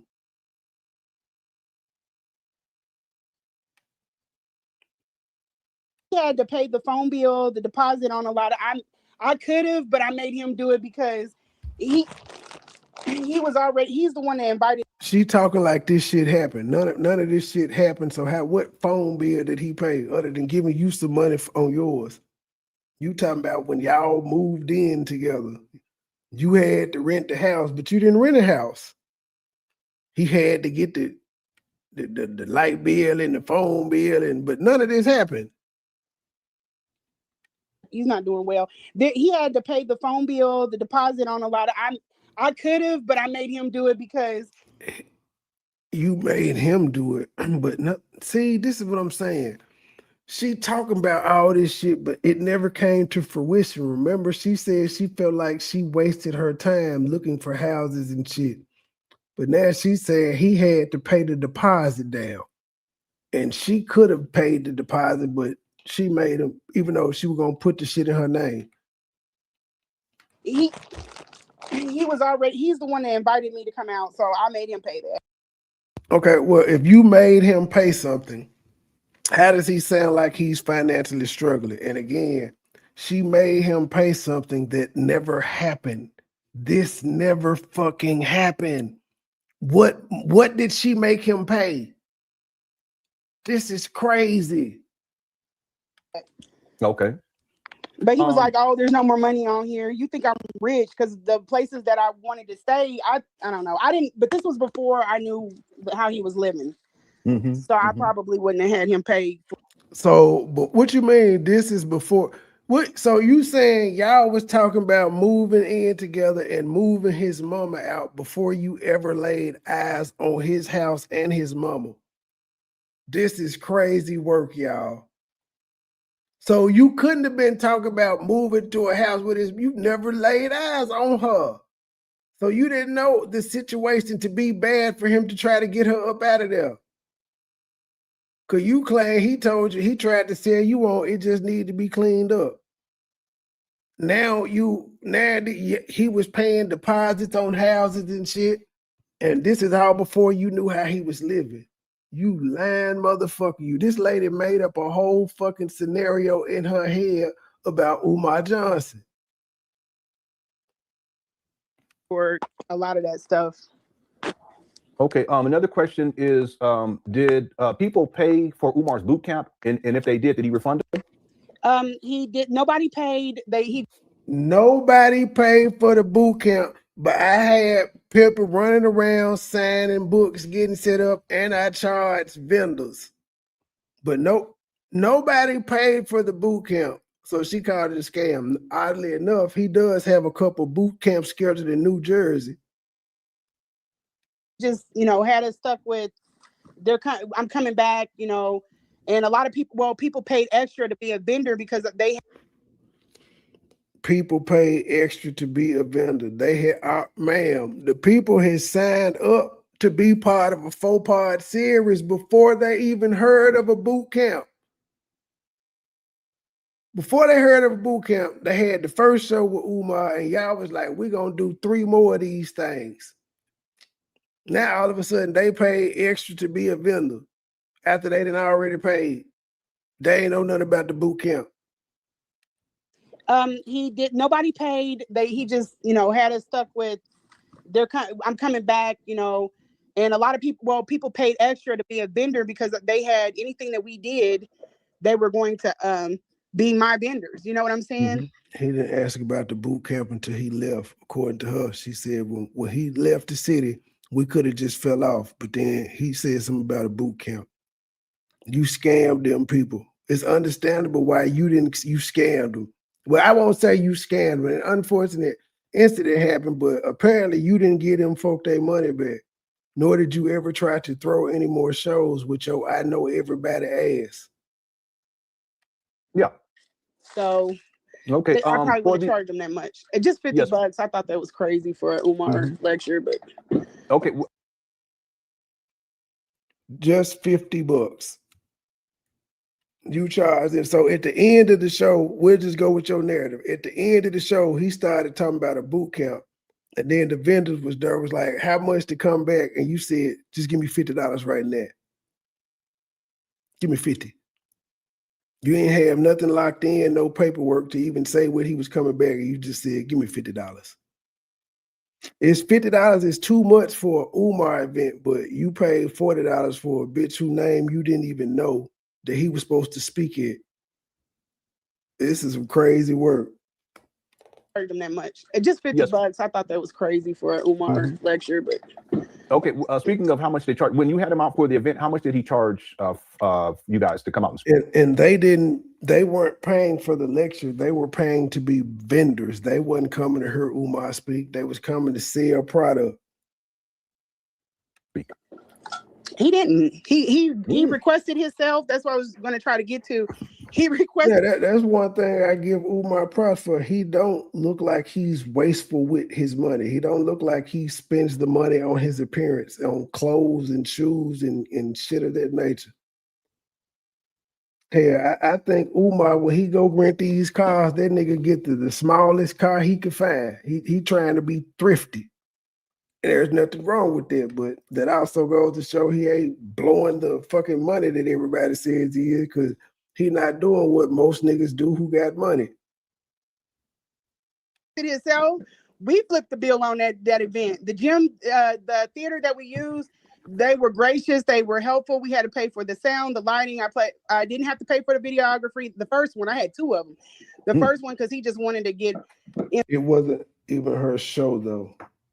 Like Iconic Moguls ain't even on the credits of that goddamn video. I don't know how she linked up with those people, but her shit was not represented. It did show it all. I think she knew the heavy hitters. She knew one person. But when he asked her, she was excited. She did her due diligence to team up.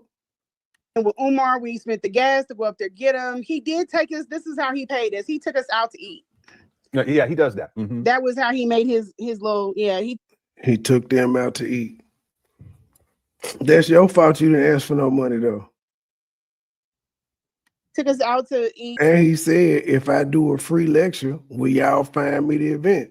I ain't gonna charge y'all. I normally charge $10,000, but I'll do it for free. If y'all didn't sell tickets, that's on y'all. He didn't tell y'all not to make no money, because he knew he was gonna sell his books. You picked him up and he cashed in $250. And he ended up burning your head up. And he acted a damn fool in the restaurant, so we don't even get to go back there.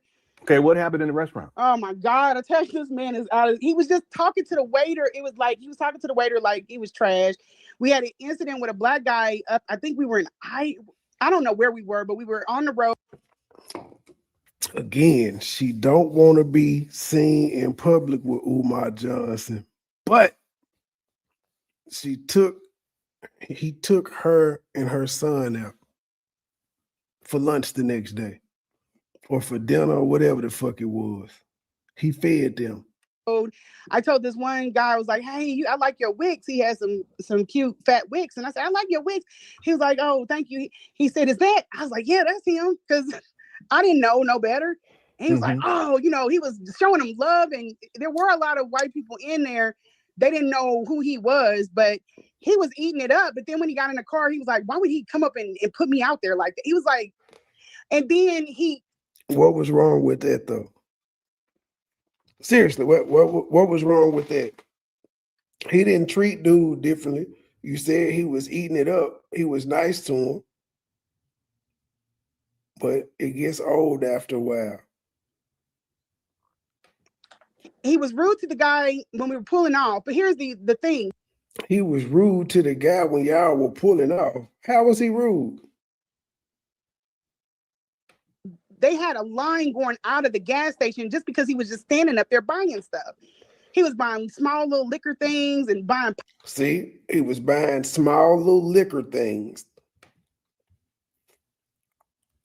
But she didn't see him drink, but she saw him buy small liquor things. And now it's also a problem that the man was at a small country-ass convenience store buying shit, and it was a line because it was only one person working.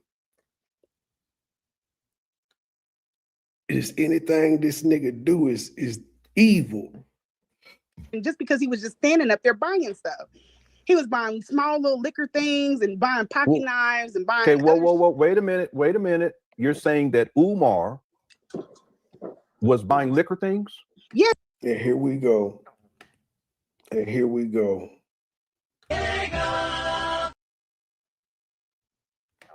Did you see him drinking the liquor? No. Why the fuck you say he was buying liquor things? But nobody will ever say, well, maybe he bought the liquor things for libations.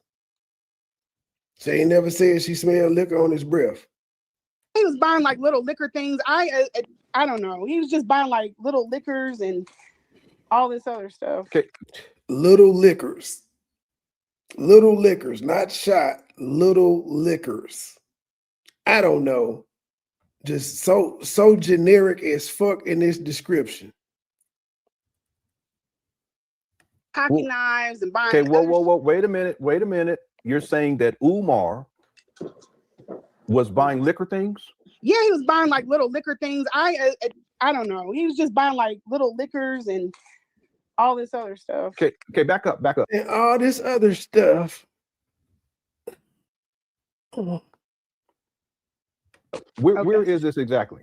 I think this is when we're coming from Nebraska. We're bringing him. This is December the 3rd. We have drove out to Nebraska to pick him up, and we are bringing him down to Kansas City. Mm-hmm. Yep. And so where were you at? Was it at like a 7-Eleven? Was it a Walmart? It was like one of them mom and pop gas stations. I like a Quick Stop or something like that. But the guy had a bunch of stuff in there, like what you were talking about, like the knives and the blowtorch lighters and stuff. And Umar was like, he was up in there, and the man was getting frustrated with him, and he was getting nasty back with him because he was trying to get the line out. The line was damn near out the door.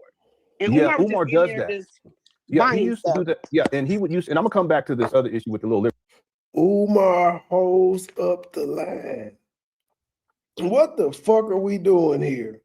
He does that. He holds up the line because he's spending money. Really? Really, nigga? Really? It's noteworthy that Umar Johnson was spending money and held up the line. And he was buying liquor things, whatever the fuck those are. I think I know what you're talking about, but Umar has, I've seen him do this because he would go to this spot in Wilmington called, what was it called? It was where he would get Obatala Shea. Remind me what that spot was called. And he would record himself coming in. He would be all loud, and everyone, so he gets everyone's attention. He goes up, and then he goes to this whole process of, okay, what do you guys have? And they'll tell him, and then, well, what is that? What's on that? And then they'll tell him, and he says, well, what about this? And then what about this right here? Point to it, and they'll tell him. And was it that type of situation? Yeah, he has the tendency to do that. You see? Like he's his personal shopper. Like the dude was like, bro, just get this stuff and get the hell on. Yeah, and it was called Drop Squad Kitchen, and there's plenty of times where he did it. And what's wrong with him wanting to know what the fuck is the meal of the day and what come with it? Again, like this nigga can't do shit without it being picked apart. But now, real quick, so he's buying different things, and you see him buy the little. Is it the little tiny, like small little liquor shot bottles? ones. It Yeah, could the have been kind for that you. E5.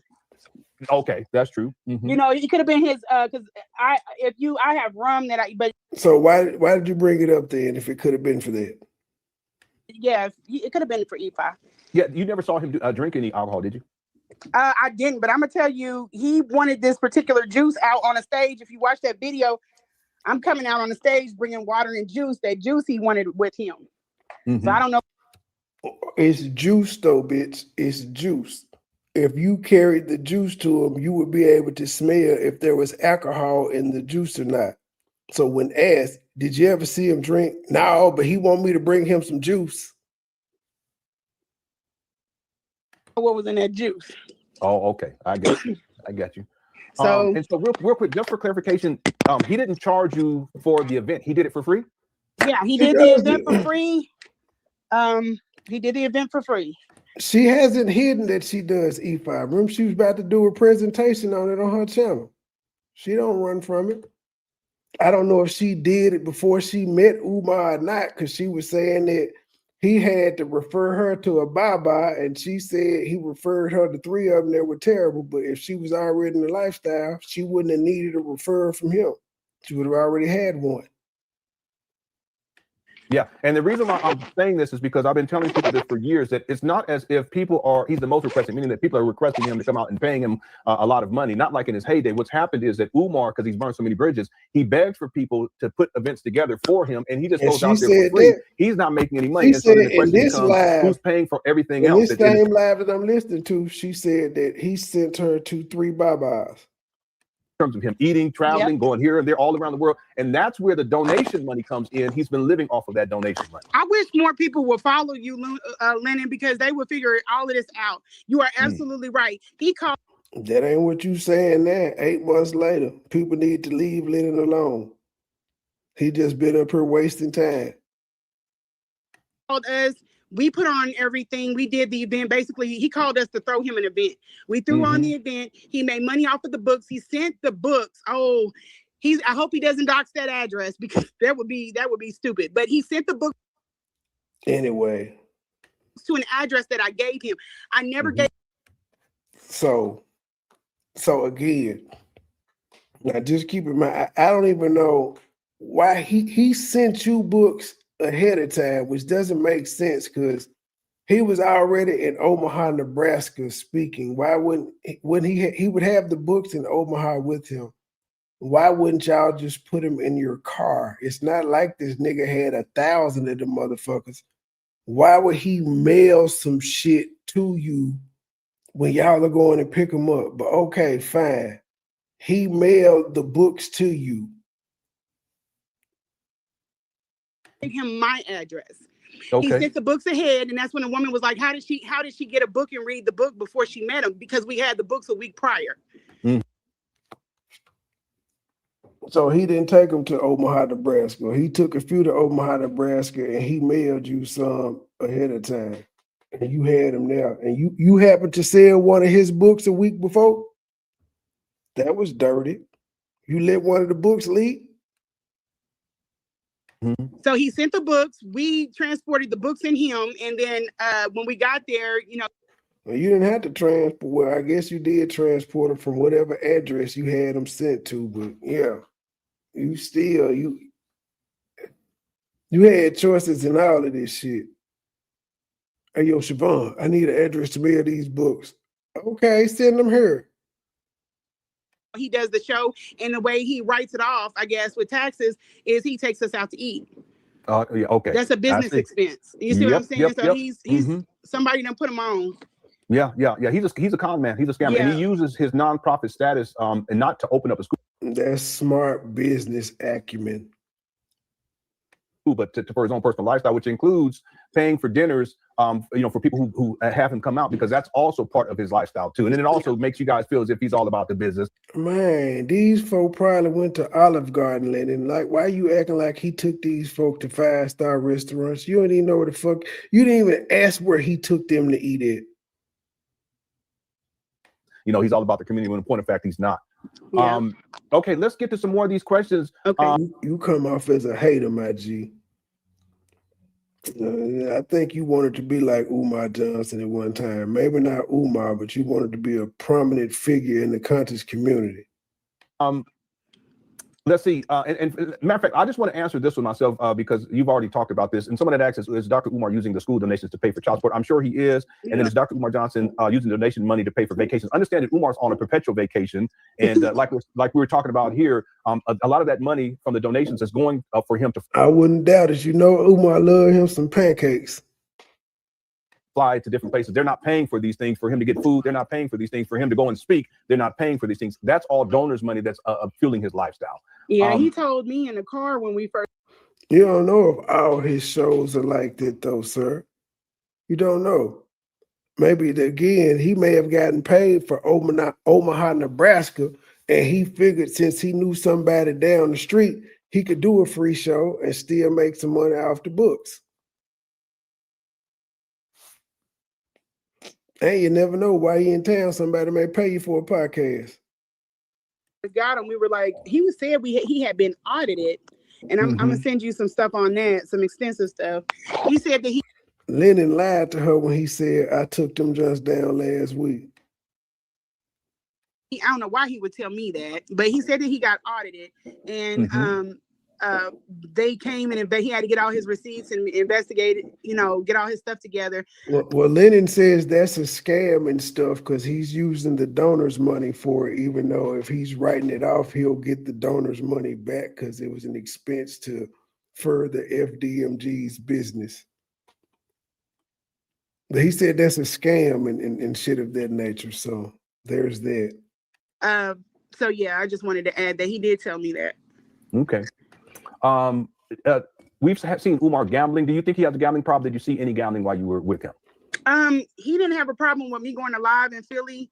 I know that he took his mother to Atlantic City for her birthday, and he's been up there. I know he took his mama to Atlantic City for her birthday, but he don't take her out the house. She don't get out the house, but I know he took her to Atlantic City for his birthday. Do y'all hear how full of shit this woman is? Again, I do not blame Lennon for platforming it, but I do. Y'all get what I'm saying? I understand he did it for the money and because he got a personal vendetta but I blame him because she's caused all this goddamn unnecessary confusion, and she done turned her back on you. She done turned her back on you, and she caused a whole bunch of unnecessary confusion because your petty ass disagreement with Umar. When the truth is, no matter what this nigga done did to you or said about you, you've said and done the same thing, and you actually came up and changed your life off of him. Suck it up. Suck it up. That's all I'm saying. Take it. He took it. He's still taking it. Few terms from what I gather. Okay, and that is. But don't do this. Don't do this, G. This is terrible.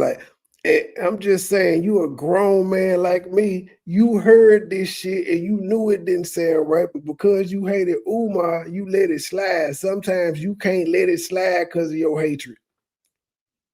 Sometimes you can't. This is straight up bullshit. For gambling purposes. And when I called him to pick my lucky numbers and stuff, he would pick them. Okay. Yeah, all right. There you go. Someone said, Lennon, check my pic. This is someone probably who's dealt with Umar. And that's an older picture of Umar. This is KX397. KX397, if at any point you'd like to come on and speak about your experience with Umar, you can always email me at lennonhonor@yahoo.com. Okay. Black. Now this may be a weird question, but I think honest answer from you. Don't be trying to. It's not about the movement here. No, this is about the. Let me ask you. Umar ain't never opening their school, but she told y'all the other day on her video, I believe he had intentions on opening one. So that was according to the people that I've talked to him that knows him really well. The bag was him getting the structure. That was school was never supposed, maybe in his good years, in his young good years. But right now, when y'all donate, y'all are paying for his mother's care. You're paying for flights. How are you paying for his mama care and she already on Section 8 and things of that nature? Y'all paying for his flights. You're assuming that as well. Thing that he hasn't gotten paid for yet from the speaking engagements. He makes all his money from the colleges. He makes his money from the colleges. In the books. In the podcast. In the podcast. I'm sorry. In the books. Yeah. If y'all buy books and stuff like that. Well, fuck it. We can just go on and say it now. Whatever day this is, Umar still ain't in jail due to Lanea Stacks' ongoing federal investigation. He's showing disc and shit at FDMG and living his best life. And that's another reason why I was trying to come on to help him organize, because he would have had a beautiful portfolio. He doesn't know what he's doing, and he don't want nobody to tell him nothing. Yeah, and he could have legitimately been a millionaire if he had done this right, starting back in 2002. Yeah. If he could have coined the Black Queens forever, if he coined that, he would have been sitting on top of. Yeah, but you can't tell him nothing. That's right. That's Umar. He could have sold his curriculum. He could have bought that land. He could have put up a fabricated building. You say his curriculum don't work, and added, and then did a building fund to get more. Yet she ain't open no school. So many ways that man could have done this correctly, and he just no. Yeah. 78 Vet asks, has anyone ever suggested mental health help? And I'm going to assume for Umar. Yes, I have. I've sent all the text messages. I have, just like I'm talking to y'all, I have talked to Umar, but this is what he does. Shit, damn, like Umar was not responding to this bitch. He will go quiet on me. The way that I wake him up is. There you go. I would talk to y'all, but Umar would go quiet on me, meaning he would not respond. She admitted it. Talking about he stacked messages, but then you admit he went quiet on you. I have. I've sent all the text messages. I have, just like I'm talking to y'all, I have. She did not send you all the text messages, Lennon. Talk to Umar, but this is what he does. He will go quiet on me. The way that I wake him up is I have to talk sexual to him or send a. See what I'm saying? The nigga ignored me until I talked sexual to him or sent him some nudes. Booty pic. Because just like I'm talking to y'all, I have talked to Umar, but this is what he does. He will go quiet on me. The way that I wake him up is I have to talk sexual to him or send a booty pic, because he will respond because he feels he's like a child. If you go in on him and you tell him. But he barely responded to the booty pics and shit as well. All of these things that you are saying, he feels like you are not giving him kudos. Anything that's not a kudos is you're being negative. Yeah, praise and worship, like you said. Very big on worship. Yes.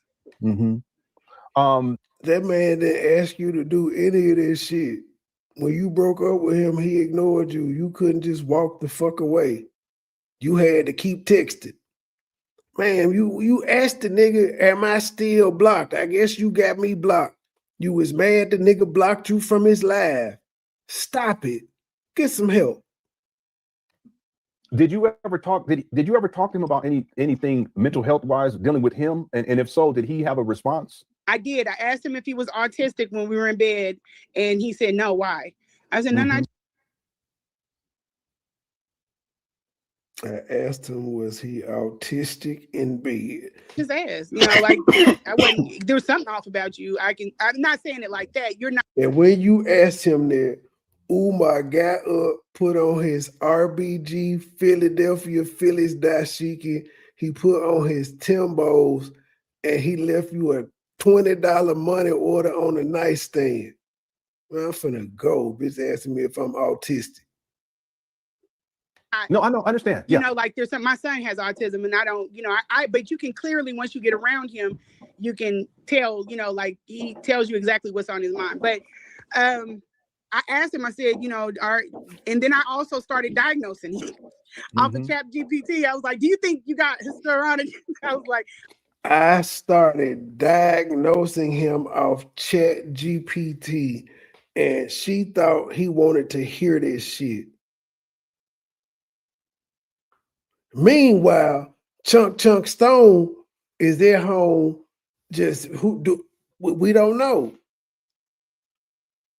Y'all keep saying that the oldest son, he got a different last name, but I think he changed his name like Umar Johnson. That's his name. That ain't his government name. I think that's his stage name. Oh, then I was like, do you think you're narcissistic? Narcissistic. What did he say to the narcissistic part? He said, because I sent him the diagnosis. Lance, I feel like a prophet, because if you watch my video from 8 months ago, however long it was, 8, 7, 6 months ago, whatever the fuck it was, I'm saying the exact same thing I'm saying now. I've been saying this shit don't sound right. This bitch just is hurt. She was in love with this nigga. He was like, he was telling me the difference between the two. He was like, one is a like a fake narcissist, and the other one is an actual diagnosis. So, okay, I didn't ask you that. Which one is you? Like, but I've asked him about him having this. That's what's crazy. In Umar Johnson's name, Shoemake his mama last name, but when he became a public figure, he took on his daddy last name. Changed the first name, took on his daddy last name. That's the crazy part about that. What is that called? Dissociative disorder. Yeah. I've asked him about that. He didn't respond. He only chimes in on things that excite him. You know what I'm saying? Now, did you ask him this in text or did you ask him this in bed? Because you said you was in bed when you initially asked him if he was autistic. Then you said you started ChatGPT diagnosing him. So you'll see me in a text. I'm trying to get him engaged. That's very fascinating. Do you think that he's aware that he has some mental health issues? I do. I think that he knew it from an early age. He knew that he was different, and he went into psychology to try to find. I thought Umar Johnson was a name that he adopted as he became a public figure, a social media presence. I thought that's the name he adopted. I didn't know that was his actual legal name. So when he graduated from college, he graduated as Umar Johnson and not Jermaine Shoemake. Wow. And now what? Yeah, you said that. Yeah. Another question about the autism. Why did you ask him specifically about autism? Because I told you, I knew that about his dad, about his name being Abdullah Johnson. And I said that's probably why he respected the Muslim religion, because at least it came from a black/brown person. I knew that, but a lot of shit I just don't know. Stems a lot. I know that. Okay, what does that mean? Stemming is like, excuse me, this smoke is starting to get to me. You okay? Yes, the bottle rocket. The bottle rocket, bitch. We ain't heard one bottle rocket go off outside. So you in the house and you can smell bottle rocket smoke. It's seeping in through your windows, bitch. What the hell? Good stuff. Sorry. It's for and the window can't be open because we ain't heard one. We ain't heard one damn firecracker. Lighten it up out here. Yeah, do you need to? Okay, yeah. If you need to move to another location, or if it's not good for you, we can always come. I think I'm gonna go in further in the house on the screen. Okay. But yeah, he's stemming is kind of like, somebody else can probably explain it a little bit better than I can. But basically, like, they have these tics that they do to kind of keep themselves. She said this from smoke like into her, and then she said it was from the firecrackers. We ain't heard what this lady has been on this motherfucking stream for 3 hours, and we ain't heard one firecracker go off, one bottle rocket or shit. No cherry bomb. Doing things that are socially. The smoke getting her in her house. Awkward. So he may one thing that I know about Umar, he's smart. He writes. I think he writes. He's smart, but you said he dumb and he don't know what he doing, but he's smart.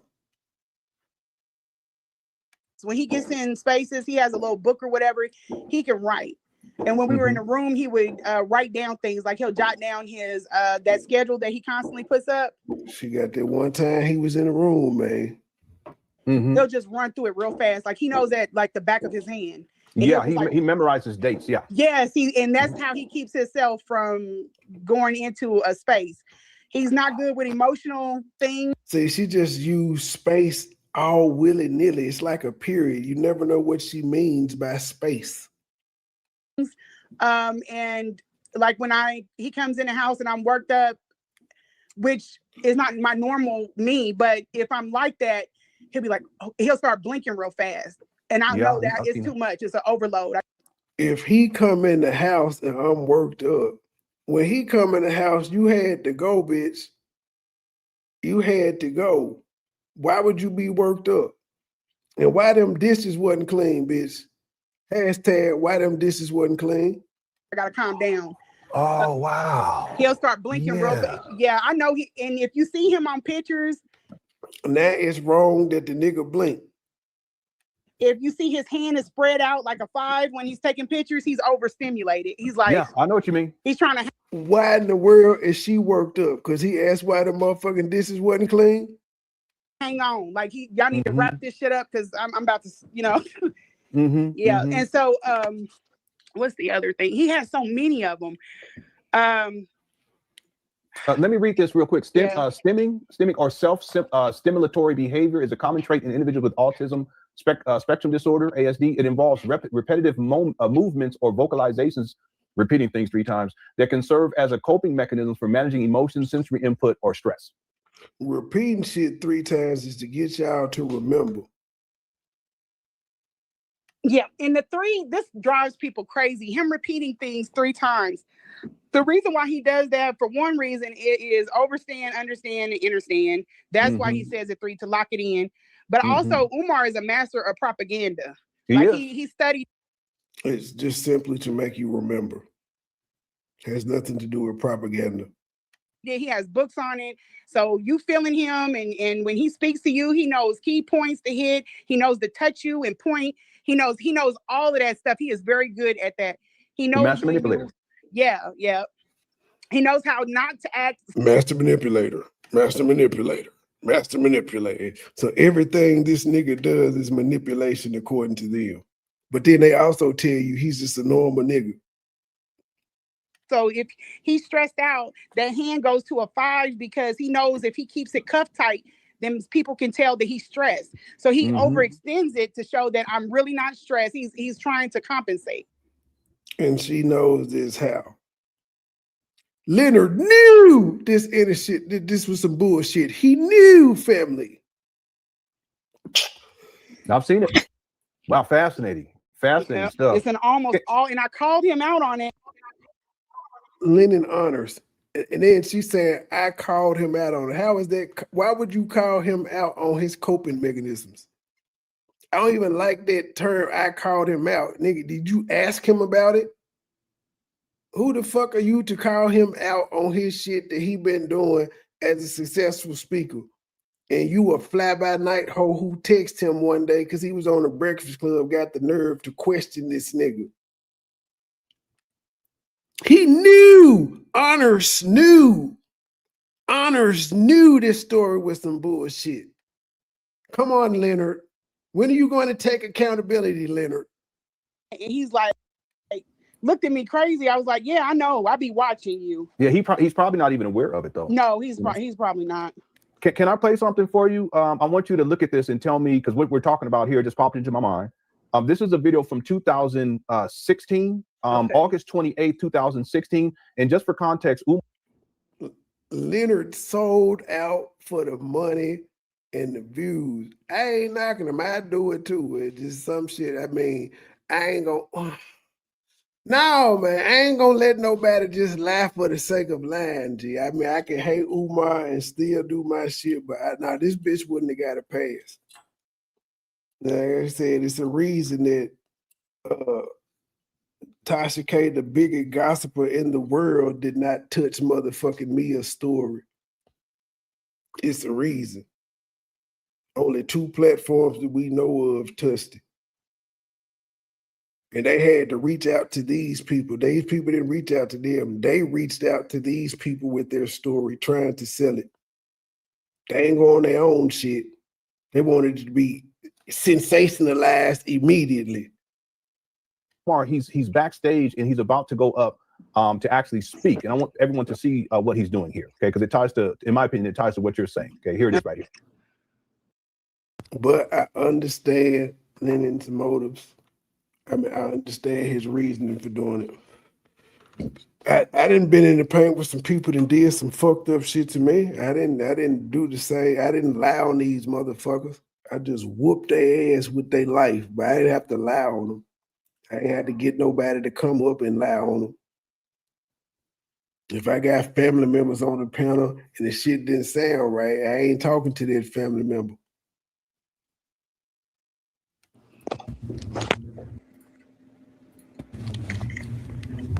Here we go with another damn video. And Lennon don't think this is stalkerish. Everything this nigga does, Lennon records.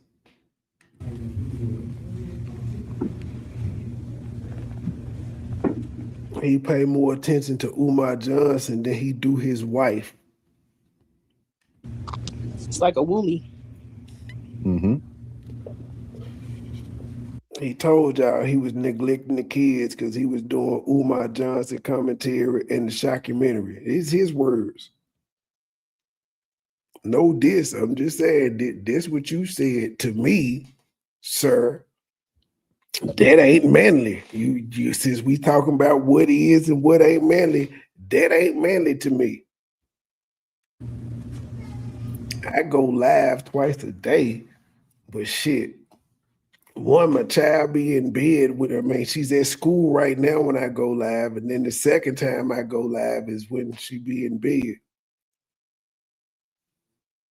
And if I'm on a panel or something and she happened to be needing me, then you will see my seat be empty for a minute and I come back.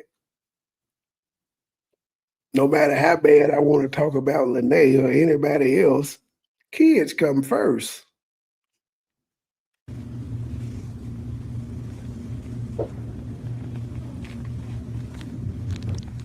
My bad. I ain't supposed to say nothing about it.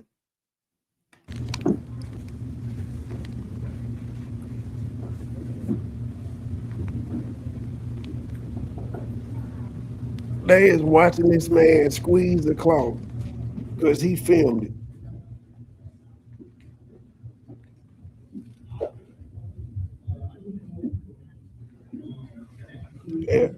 I guess this is to prove he's stressed. Plenty of people walk around with stress balls and squishy balls.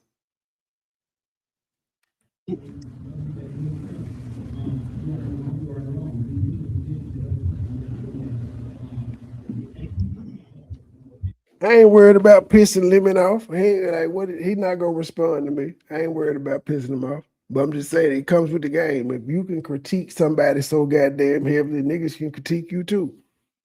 It happens. I'm not above being critiqued.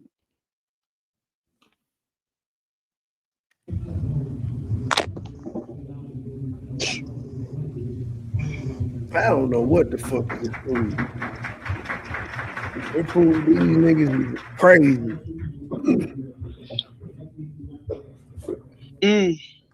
See? Right there, y'all. He wiggling his fingers. He breathing.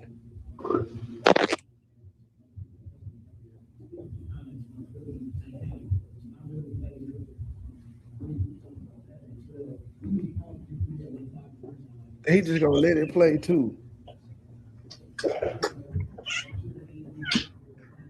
What kind of man? I don't. Apparently, Umar uploaded this, and Lennon thought, "I'm gonna just put this in the files. I'm gonna put this in the files so we can see Umar doing the Arthur fist." Clearly, it's Umar psyching himself up before performance. He getting ready to speak, and he going through his speech ritual, and he showed it to the world, and Lennon and them are using it to say how he deals with stress. even though he's in his ritual because he's getting ready to speak. He's not stressed at all because he probably feels freer speaking in front of crowds like that than he ever does. Anytime in life, he's comfortable, perfectly comfortable entertaining audience. That's his wheelhouse. He's not nervous at all. He's done it for so long, it's like second nature. This is his pre-speech ritual, and they turn it into, man, he nervous and he got to do this, and when he get nervous, he do that, he clench, and then he know that the people will know that he nervous, so then he'll overextend his hand and make the 5, and I've been watching him, and then Leonard was like, for real? Good observation. Let me show you his video. Except in this video, he getting ready to stand up and speak. Nobody's going to ask him any questions. He already knows what he's going to say. He's rehearsed it in his head. He's not nervous.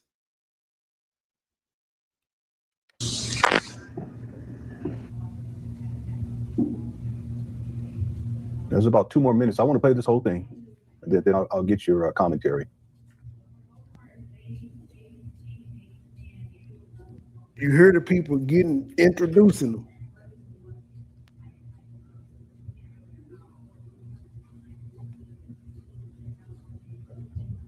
Here's that clenched fist.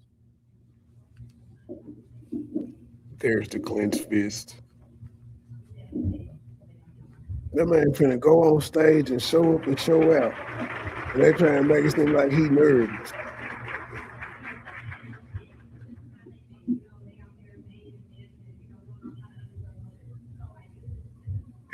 This man can't do nothing.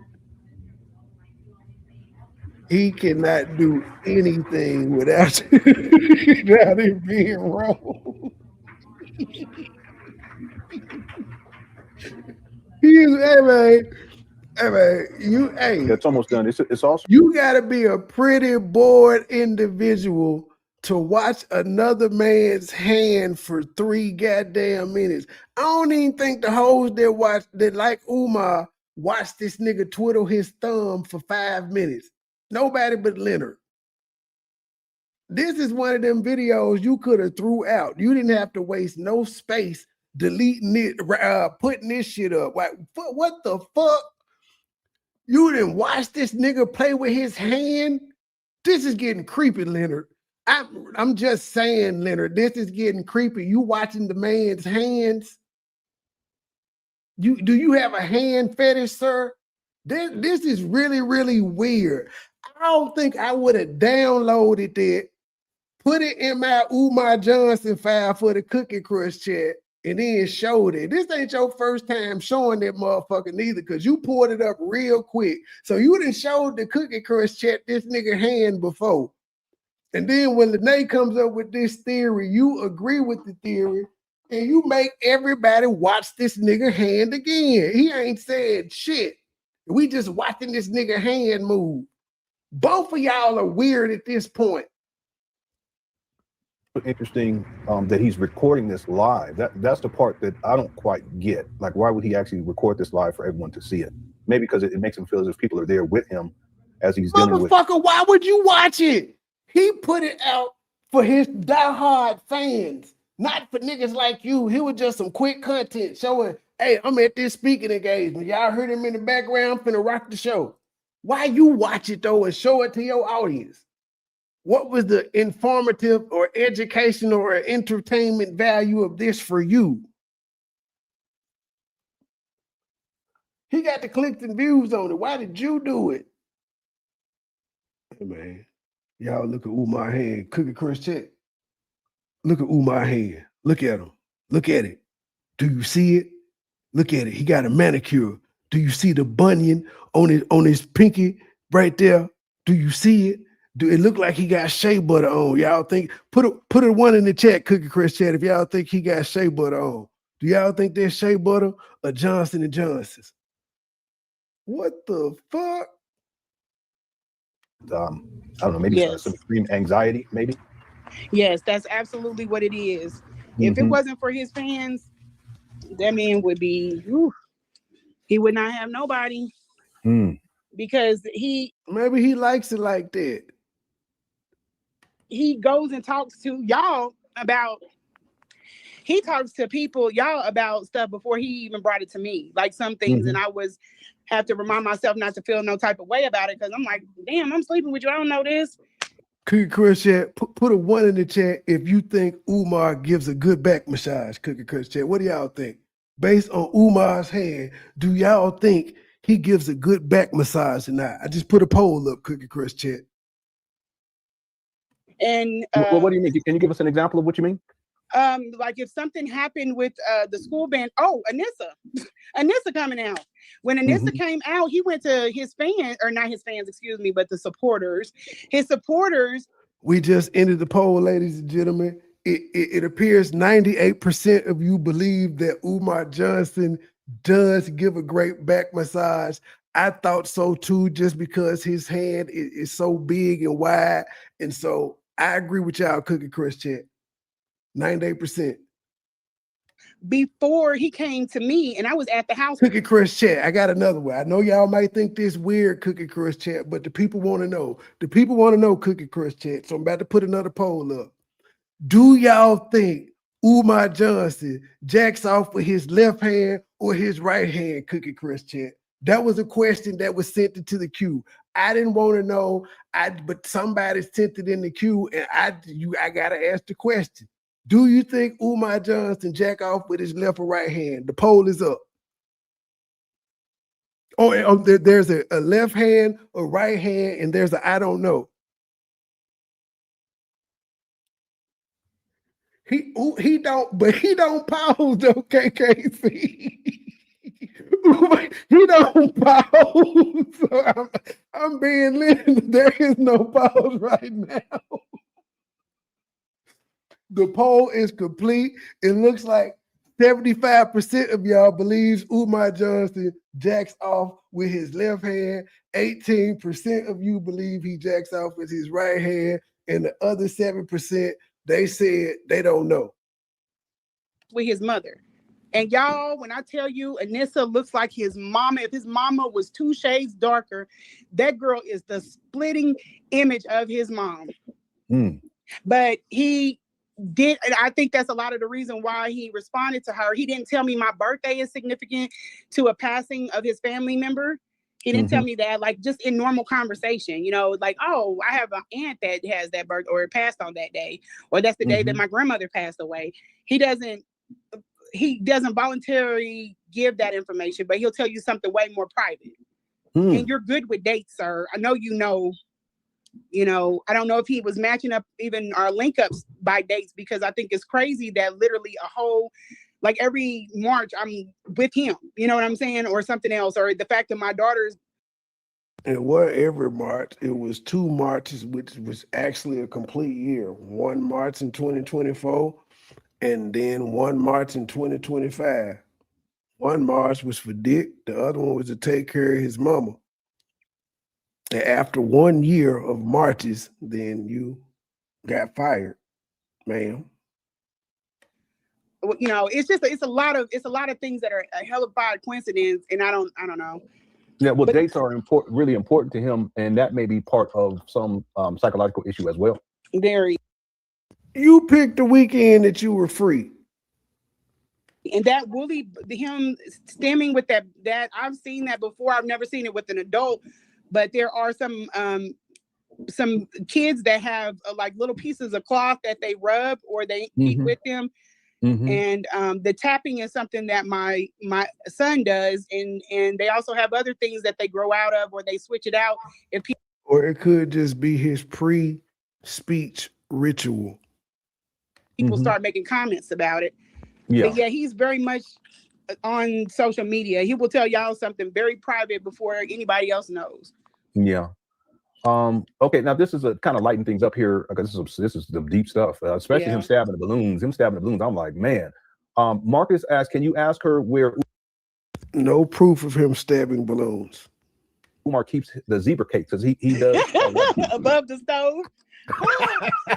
Above the stove, in the kitchen, above the stove. You would know where the zebra cakes was at, huh? I bet your big ass had a couple of them, huh? Oh. Okay. What was the stove clean? What would you say? Nothing. The stove was okay. He loves to eat turkey and butts. Judge, you hear that? The stove was okay. Not that nasty kitchen. You couldn't eat none up out of her. She said the stove was okay and he like eating turkeys and butts, whatever the fuck butts is. Stove in the kitchen above the stove. Okay. What was the stove clean? What would you say? Nothing. The stove was okay. He loves to eat turkey and butts. Or beans and butts. That's what he calls it. Oh, she likes to eat beans and butts. I don't know what the fuck. I don't know what turkey and butts are.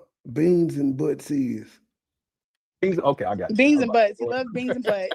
And I was like, what is beans and butt? Is that beanie weenies, pork and beans? What the fuck is that?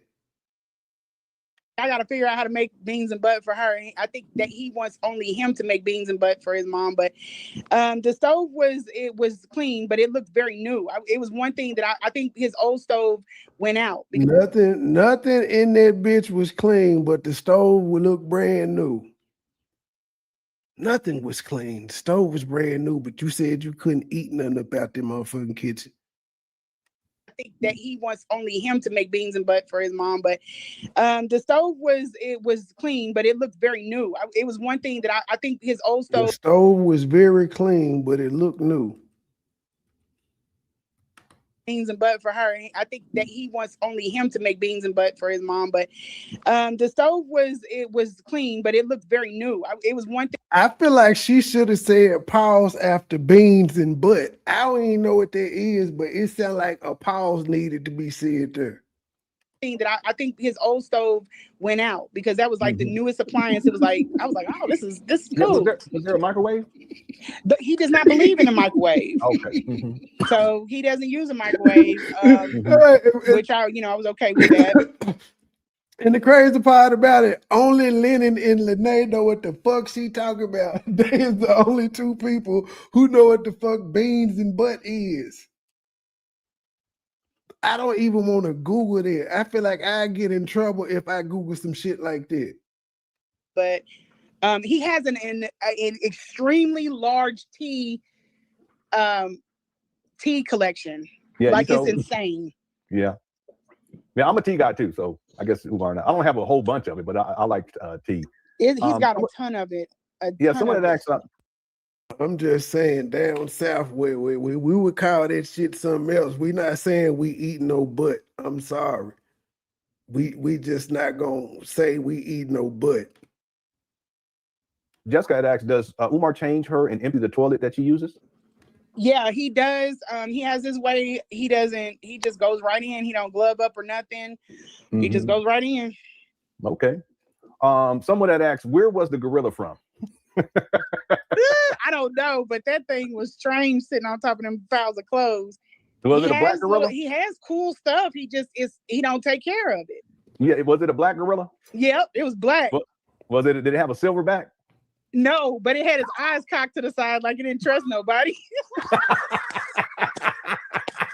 The gorilla was on. It was like sketchy. This tell you something kind of sketchy about you. It was odd. Well, that is crazy. Even his comforter, the comforter on his bed is like, I was like, really, dude? What was it? He has like a Ninja Turtle type of comforter on his bed. Maybe it's something he always wanted. You gotta be like Teenage Mutant Ninja Turtles? Yes. And it's like from that era too.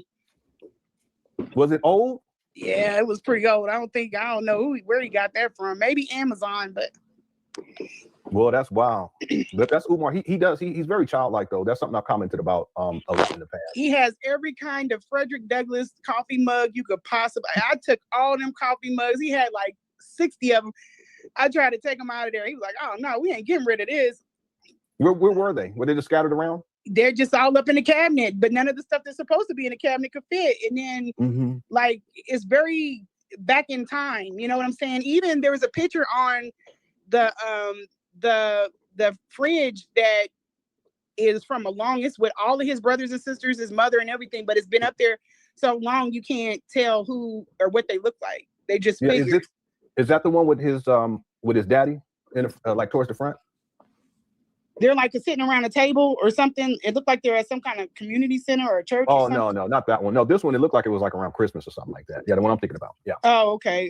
Yeah, no, I think this one is a little, but I try to look at it and it's like, I don't know, you can't see it. Now, one of the people that was around, especially when Umar was started with the school scam early on, was someone named Sharon. Did you ever meet Sharon? No, I never met any of the girls. Never met any of his girls. None of them. Tiff the Griff? No, I didn't meet her either. I heard about her though. Yeah, what about he doesn't like her. Yeah, I know he don't like her at all. He's what like about she talks too damn much. That's what he said. He doesn't like a lot. So he talking to you about Tiff. All right, then. What kind of man? A lot of people that I'm surprised to see him around, and I told y'all that too. He tells his his supporters, I keep saying fans, but his supporters, that stuff, but like personal stuff. But he's like, when they call, he's like sucking his teeth. He don't want to be bothered with them. He said he's just stupid. Like he says things that's really mean, and I told him to kind of lighten up on that. But he just, and especially the men that are very like go fetchy and snitching on other. He talks about them, but you encourage the behavior. Yeah. Like people send him stuff that people are doing and stuff. He talks about the person, but you take the information. Tell him to stop sending you stuff like that. So by the way, did he, because I know there was another woman that had dealt with Umar, and she did a video online, and she talked about how he was very much preoccupied with his phone. Like he would spend a lot of time on his phone. Yeah, he is yeah, you have to literally, I've had to take the phone out of his hand or pause the phone in order to get him like to come to. He talks about people being on devices. I even thought about for his birthday this year before we got into it, getting him what the hell is that? A Switch. Because he talks about game systems, but she was gonna buy this nigga again. Hey man, any nigga out there know when the bitch buy you a PS5 or something, she in love. She was finna buy this nigga a game system. She loved this nigga. Really think he is a guy that needs a game system. He would have a ball on it. So you talking about Nintendo Switch? Yeah. But I'm telling you, she like you when she gonna buy you the PS5. She was finna get the Nintendo Switch with two. She was gonna get that nigga the bundle. Umar would have been at FDMG talking cash shit. Could y'all imagine Umar playing 2K on the Switch? A Switch. With the 76ers? Because he talks about game systems, but I really think he is a guy that needs a game system. He would have a ball on it. You talking about Nintendo Switch? Yeah, he needs a Nintendo Switch for when he's on the road and stuff like that. But I know that goes against what he. Hey man, if you were gonna buy Umar a Switch and Chunk ain't got no Switch, you ain't shit. He is what he says, but he is that kid. He's that person. He's a lot like Brenda Depper, like in that regard. Yeah. You're right, and I didn't say that back then. I think he saw a lot of himself in him. There you go. Yep, you're right. Especially, see, a lot of the pieces are being put together in my mind based upon things that you're saying from your personal experience. And even when you brought up autism, that's why I took the time to really kind of explore that a little bit deeper, because Umar he shows some very interesting signs and symptoms. And I have to say, there are some of these things I associated with ADHD, but it could just be a manifestation of levels of autism. He could be like my son and have both. My son didn't want to have nothing to do with him. He was like, I don't want to talk to him. I was like, you don't want to talk to him? When would your son have had the opportunity to talk to him? What, you were gonna put the nigga on the phone? Now her son didn't want to talk to him. And as she keeps saying her son is autistic, and she keeps trying to say Umar is the same thing as her son. It's diabolical. We still want to know why Chunk last name Stone, ma'am. That's all we want to know, really. Yeah, this is, you said it, Tori. This is, you might well just go hide under a rock now. I told you, leave me the fuck alone. After she dropped his mama, she ain't washed them dishes and she knew she was fired. The only thing he needed her for, since the pussy was stinking, was to take care of his mama. She couldn't even do that right. He was willing to deal with her craziness and still pay her to take care of his mama, but she wouldn't wash the dishes and she dropped her. With ADHD, but it could just be a manifestation of levels of autism. He could be like my son and have both. My son didn't want to have nothing to do with him. He was like, I don't want to talk to him. I was like, you don't want to talk to him? I think he thought I was trying to sneak him into the space, but he asked. My son thought I was trying to sneak him into the space. Why would your 16-year-old son say, I don't want to meet Umar Johnson? Why would he say that? And again, it's not like chunk, unless you saying the first time he came to Kansas City, he wanted to meet him. Like, that's why he doesn't bother me as much as he sets other people off, because they're not identical. My son. No, I know what you're saying. I understand. But yeah, they and I asked him, I said, are you autistic? Because I've spent a lot of time, even though I'm skipping IEP meetings, I've spent a lot of based time. Based upon the narrative he was saying. It wasn't an IEP meeting, but it was in fact a suspension. Her child got suspended while she was in whatchamacall.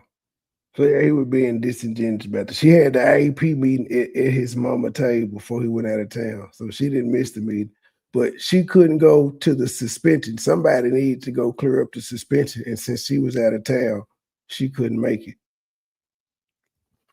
Same difference. That's why being funny. She was out of town taking care of some nigga mama that she claimed she ain't like. She just was doing it for the love of the movement to help him be a better person. But yeah, I spent a lot of time in that world because my baby's got, So I see a lot of autism in him. I think it's coupled with some other things. I think those other things came. And just a bitch with no education, no college education, is sitting here judging, is diagnosing this man. Because he is a black, or he was a black child in a space, and they were not understanding to what was going on to him. So he has a lot of things, and I think his daddy did a lot of damage trying to. Oh yeah, I forgot she said she ain't spend time with her daddy before he passed. She was dealing with Umar as if that was his fault. Drill sergeant it out of him. And he didn't understand. He was trying to make, like a lot of these men out here, they don't understand their kids are different. He was looking for his mama.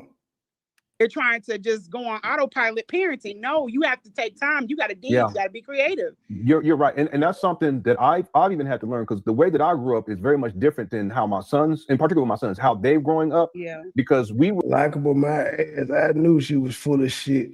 I done dealt with some crazy exes.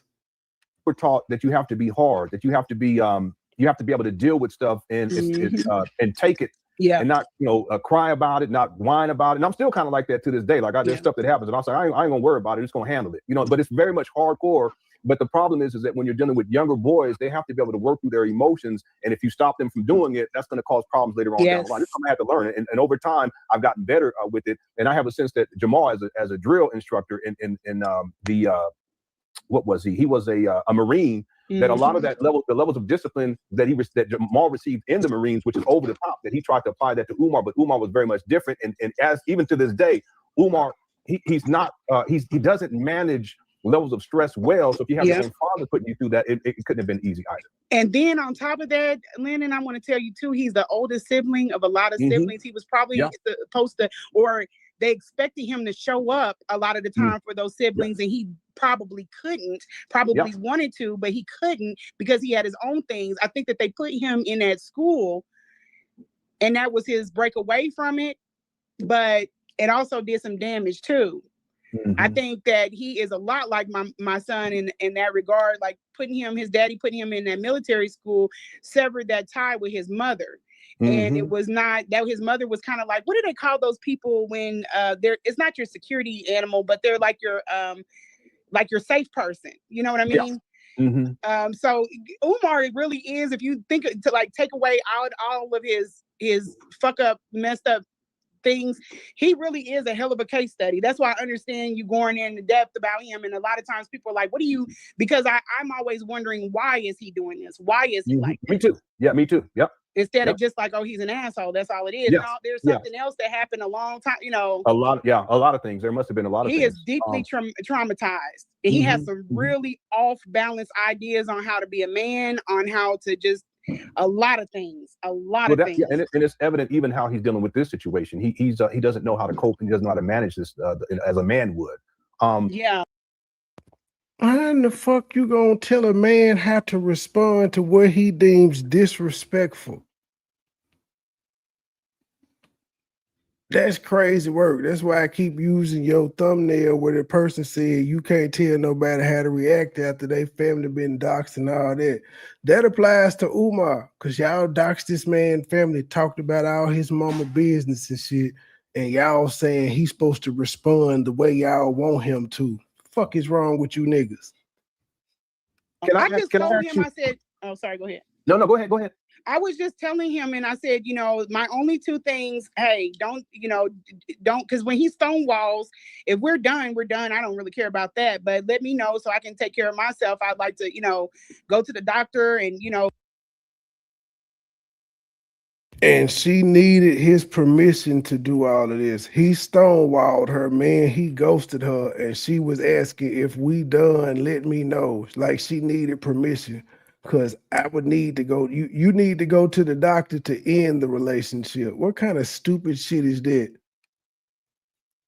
I'm going to play a little bit more, and then I'm going to get the fuck up out of here. We had 3 hours and 20 minutes out of 5 hours and 41, and she talked the whole fucking live. Go ahead. No, go ahead.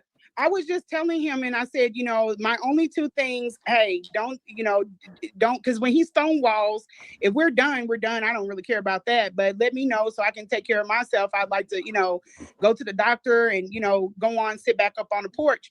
I said that, and there was one other thing. Don't put other people in my space. The very two things that I asked him not to do. He would not ever tell me, okay, babe, we had a fun route. I'm gonna move on.